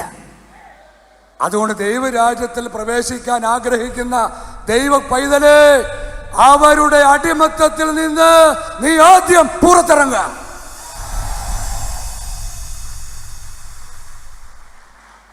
ഈ യേശു ക്രിസ്തു 2000 വർഷം മുമ്പ് വന്നിട്ടേ സുവിശേഷം പറഞ്ഞിട്ട് പോയാൽ പോരായിരുന്നോ? നിങ്ങൾ സുവിശേഷം പരിശോധിച്ച് നോക്കിയേ, അതിലൊരു നല്ല ശതമാനവും അന്നത്തെ അധികാരികളെ, പുരോഹിതരെ, പരിസേയരെയും സദ്ദുക്കായരെയും ഒക്കെ നിശ്ചിതമായി കുറ്റപ്പെടുത്തി ചവിട്ടിത്താക്കുമായിരുന്നു. അവന് സുവിശേഷം പറഞ്ഞിട്ട് പോയാൽ പോരായിരുന്നോ? എന്താ അവനങ്ങനെ ചെയ്ത് എന്ന് ഇന്നത്തെ ക്രിസ്ത്യാനിക്ക് ഇതുവരെ മനസ്സിലായിട്ടില്ല. അവരെ കുറ്റം പറയാൻ നല്ല രസമാണ്. യഹൂദരെ അവരങ്ങനെയായിരുന്നു, ഇങ്ങനെയായിരുന്നു, കാപാലികന്മാർ, അനുസരണയില്ലാത്തവർ, ദൈവത്തെ അറിയാത്തവർ, മറ്റത് മറിച്ചൊക്കെ പറയും. എന്നാൽ അതേ സംഭവം ഇപ്പോൾ ആവർത്തിക്കുമ്പോൾ അവർക്ക് തിരിച്ചറിയാൻ കഴിയുന്നില്ല.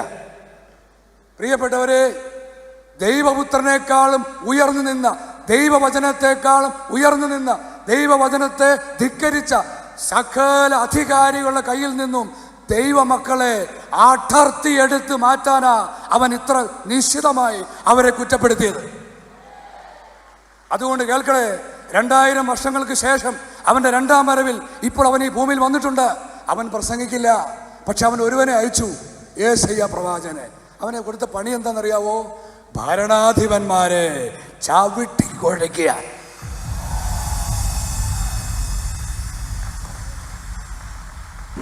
അതുകൊണ്ട് അവന്റെ അതേ വിശ്വാസ ചൈതന്യം ഉൾക്കൊണ്ട സിയോനും അതേ പ്രവൃത്തി തന്നെ ചെയ്യും.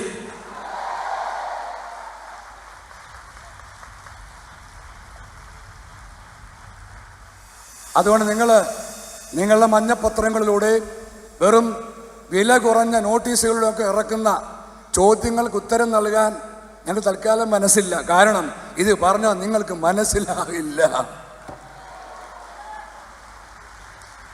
രണ്ടാമത് വളരെ പ്രധാനപ്പെട്ട ഒരു കാര്യം, ഞങ്ങളുടെ നാഥൻ ഞങ്ങളോട് പറഞ്ഞിട്ടുണ്ട്, നിങ്ങൾക്ക് ലഭിച്ച മുത്തുകൾ ചില സ്ഥലങ്ങളിൽ ചില ആളുകളുടെ മുമ്പിൽ ഇടരുത്.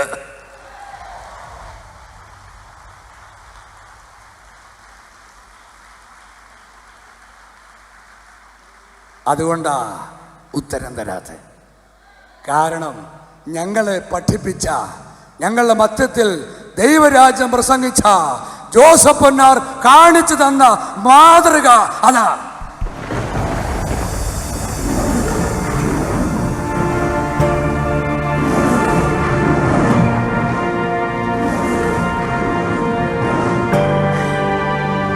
നിങ്ങൾ അവനെ പരിഹസിച്ചു, എന്നാൽ അവനെ സ്വർഗവാസികൾ എത്രമാത്രം ഉന്നതമായി കാണുന്നുവെന്ന് വെളിപാടിന്റെ പുസ്തകത്തിൽ എഴുതപ്പെട്ടിട്ടുണ്ട്. അവൻ യൂദ വംശത്തിന്റെ സിംഹവും ദാവീദിന്റെ വേരുമായവൻ.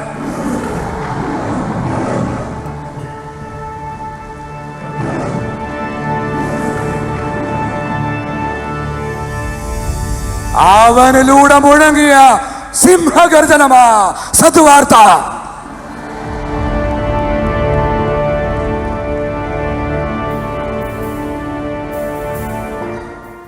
അതുകൊണ്ട് പ്രിയപ്പെട്ടവരെ, ദൈവപിതാവിൻ്റെ ആഗമനത്തിന് നിങ്ങളെ തന്നെ ഒരുക്കുന്നതിന് അവിടുന്ന് നിങ്ങൾക്ക് അവസാനമായി നൽകുന്ന ഈ മുന്നറിയിപ്പുകൾ സ്വീകരിച്ചുകൊണ്ട് തങ്ങളെ തന്നെ ഒരുക്കാനും തങ്ങളെ തന്നെ ദൈവസ്ഥനെ നിൽക്കാൻ യോഗ്യരാക്കാനും പരിശ്രമിക്കാൻ സമയമായി. പ്രഭാഷകൻ 39, 28 മുതൽ 31 വരെ. പ്രഭാഷകൻ 39, 28, 31.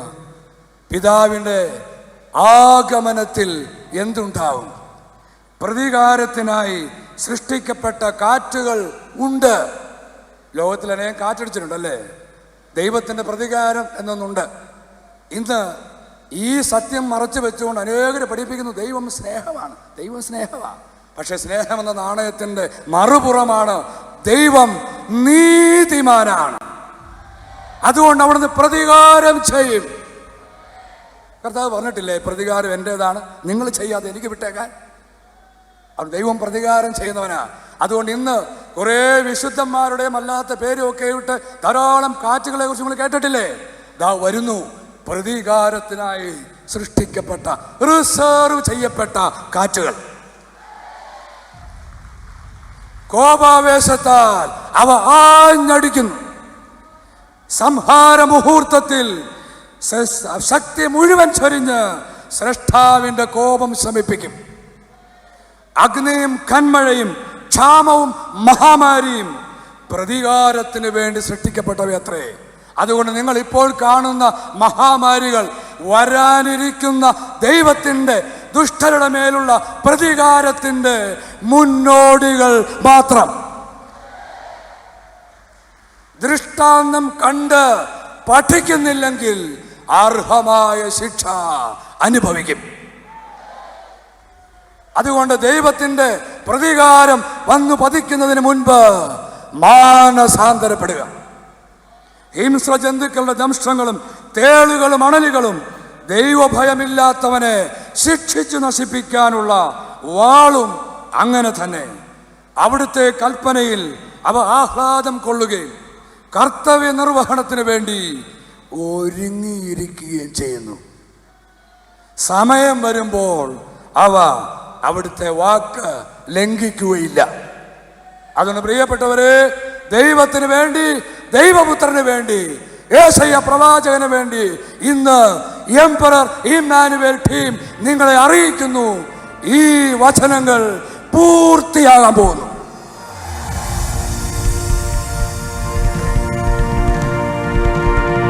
എന്തെന്നാൽ സമയമായി.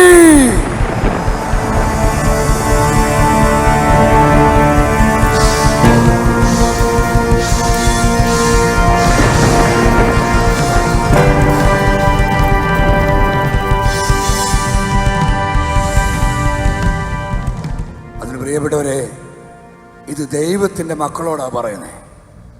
ദൈവത്തിൻ്റെ മക്കളെ, നിങ്ങളെ തിരിച്ചു വിളിക്കാനുള്ള നിങ്ങളുടെ പിതാവിൻ്റെ അവസാനത്തെ വിളിയ നിങ്ങളിപ്പോൾ കേട്ടുകൊണ്ടിരിക്കുന്ന ഈ ശുശ്രൂഷ.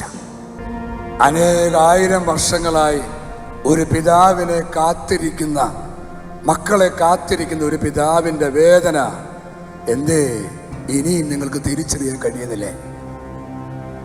ഒരു പിതാവിൻ്റെ ഹൃദയ നൊമ്പരം ഒപ്പിയെടുക്കാൻ, അവിടുത്തെ തേങ്കലെന്ന് തിരിച്ചറിയാൻ എന്തേ നിങ്ങൾക്ക് ഇനിയും കഴിയുന്നില്ലേ? പ്രിയപ്പെട്ടവരെ, 2000 വർഷങ്ങൾക്ക് മുൻപ് യേശു ക്രിസ്തു ഈ ഭൂമിയിൽ നിന്ന് പോകുമ്പോൾ പറഞ്ഞു, ശിമയോൻ പത്രോസിനോട് പറഞ്ഞു, എൻ്റെ ആടുകളെ മേയ്ക്കുക, എൻ്റെ ആടുകളെ മേയ്ക്കുക. ശ്രദ്ധിക്കണേ, ആട് ശിമയോൻ പത്രോസിന്റെ അല്ല, ആടുകൾ യേശു ക്രിസ്തുവിൻ്റെയാ. മറ്റൊരുവന്റെ ആടുകളെ നോക്കുന്ന കൂലിക്കാരൻ മാത്രമാ ശിമയോൻ പത്രോസും അവന്റെ പിൻഗാമികളും. അതുകൊണ്ട് ദൈവത്തിന്റെ മക്കൾ ഒരു സഭയിലെ പിതാക്കന്മാരുടെയും ആടുകളല്ല. ദൈവത്തിന്റെ മക്കൾ ദൈവത്തിന്റെ ആടുകളാ.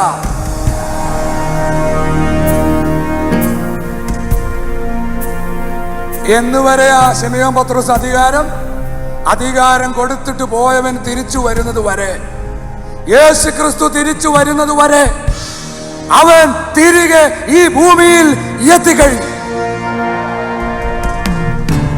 എന്ന് പറഞ്ഞ എന്താ അർത്ഥം? ശിമയോൻ പത്രോസിന്റെ അധികാരം തീർന്നു. ശിമയോൻ പത്രോസിന്റെ അഭിഷേകം പിൻവലിക്കപ്പെട്ടു.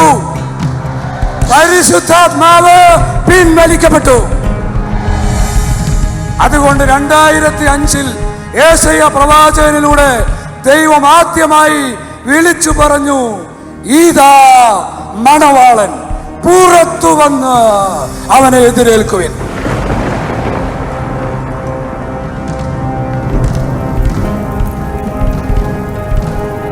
അതുകൊണ്ട് അഭിഷിക്തരായി സ്വയം സിംഹാസനങ്ങളിൽ വാണരുളുന്ന എല്ലാവരോടും ഇമ്മാനുവേൽ നാമത്തിൽ പറയുക, 2005 നിങ്ങളുടെ എല്ലാ അഭിഷേകവും പിൻവലിക്കപ്പെട്ടു.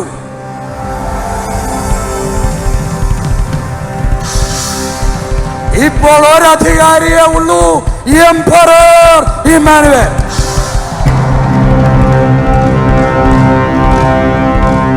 അതുകൊണ്ട് ആർപ്പുവിളി എന്താ? പുറത്തിറങ്ങാൻ. അതുകൊണ്ട് മക്കളെ, ദൈവപുത്രനോടൊപ്പം അവൻ ഒരുക്കിയിരിക്കുന്ന പുതിയ ഭൂമിയിലേക്ക്, നിത്യമായ വാസസ്ഥലങ്ങളിലേക്ക് നിങ്ങൾക്ക് പോകണമെന്നുണ്ടോ? നിങ്ങളായിരിക്കുന്ന സകല അടിമത്തത്തിന്റെ അജ്ഞതയുടെ ഇടങ്ങളിൽ നിന്നും പുറത്തിറങ്ങുക. ഇത് പുറത്തിറങ്ങാനുള്ള ദൈവത്തിന്റെ കാഹളധ്വനിയാണ്. അതുകൊണ്ട് 2005 എന്ന് ഈ കാഹളം മുഴങ്ങിയോ അന്ന് മുതൽ എല്ലാ സഭകളുടെയും അഭിഷേകം പിൻവലിക്കപ്പെട്ടു.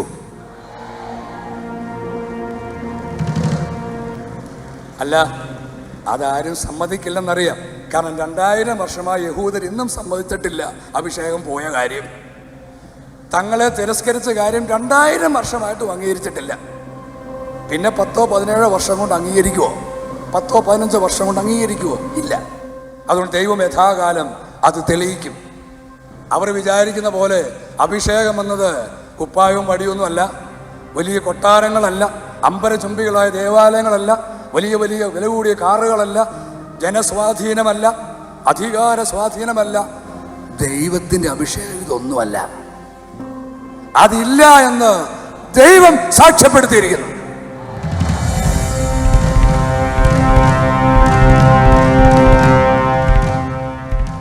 അതുകൊണ്ട് പ്രിയപ്പെട്ടവരെ, ദൈവത്തിന്റെ മക്കളോട് ദൈവം അരുളി ചെയ്യുക, ഇസ്രായേൽ ജനമേ, നിങ്ങളുടെ ദൈവത്തിന്റെ സന്ദർശന ദിനത്തിന് ഒരുങ്ങിക്കൊള്ളുവിൻ, ഒരുങ്ങിക്കൊള്ളുവിൻ, ഒരുങ്ങിക്കൊള്ളുവിൻ.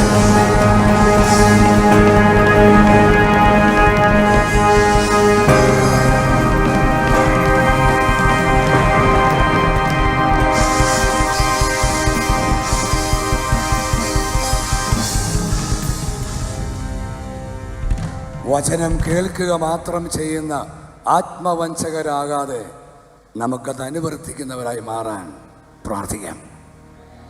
ദൈവത്തിൻ്റെ അത്ഭുതകരമായ ശക്തി നമ്മൾ ഓരോരുത്തരും നിറയട്ടെ എന്ന് പ്രാർത്ഥിച്ചുകൊണ്ട് ഞാൻ എൻ്റെ വാക്കുകൾ ചുരുക്കുന്നു. ആമേൻ.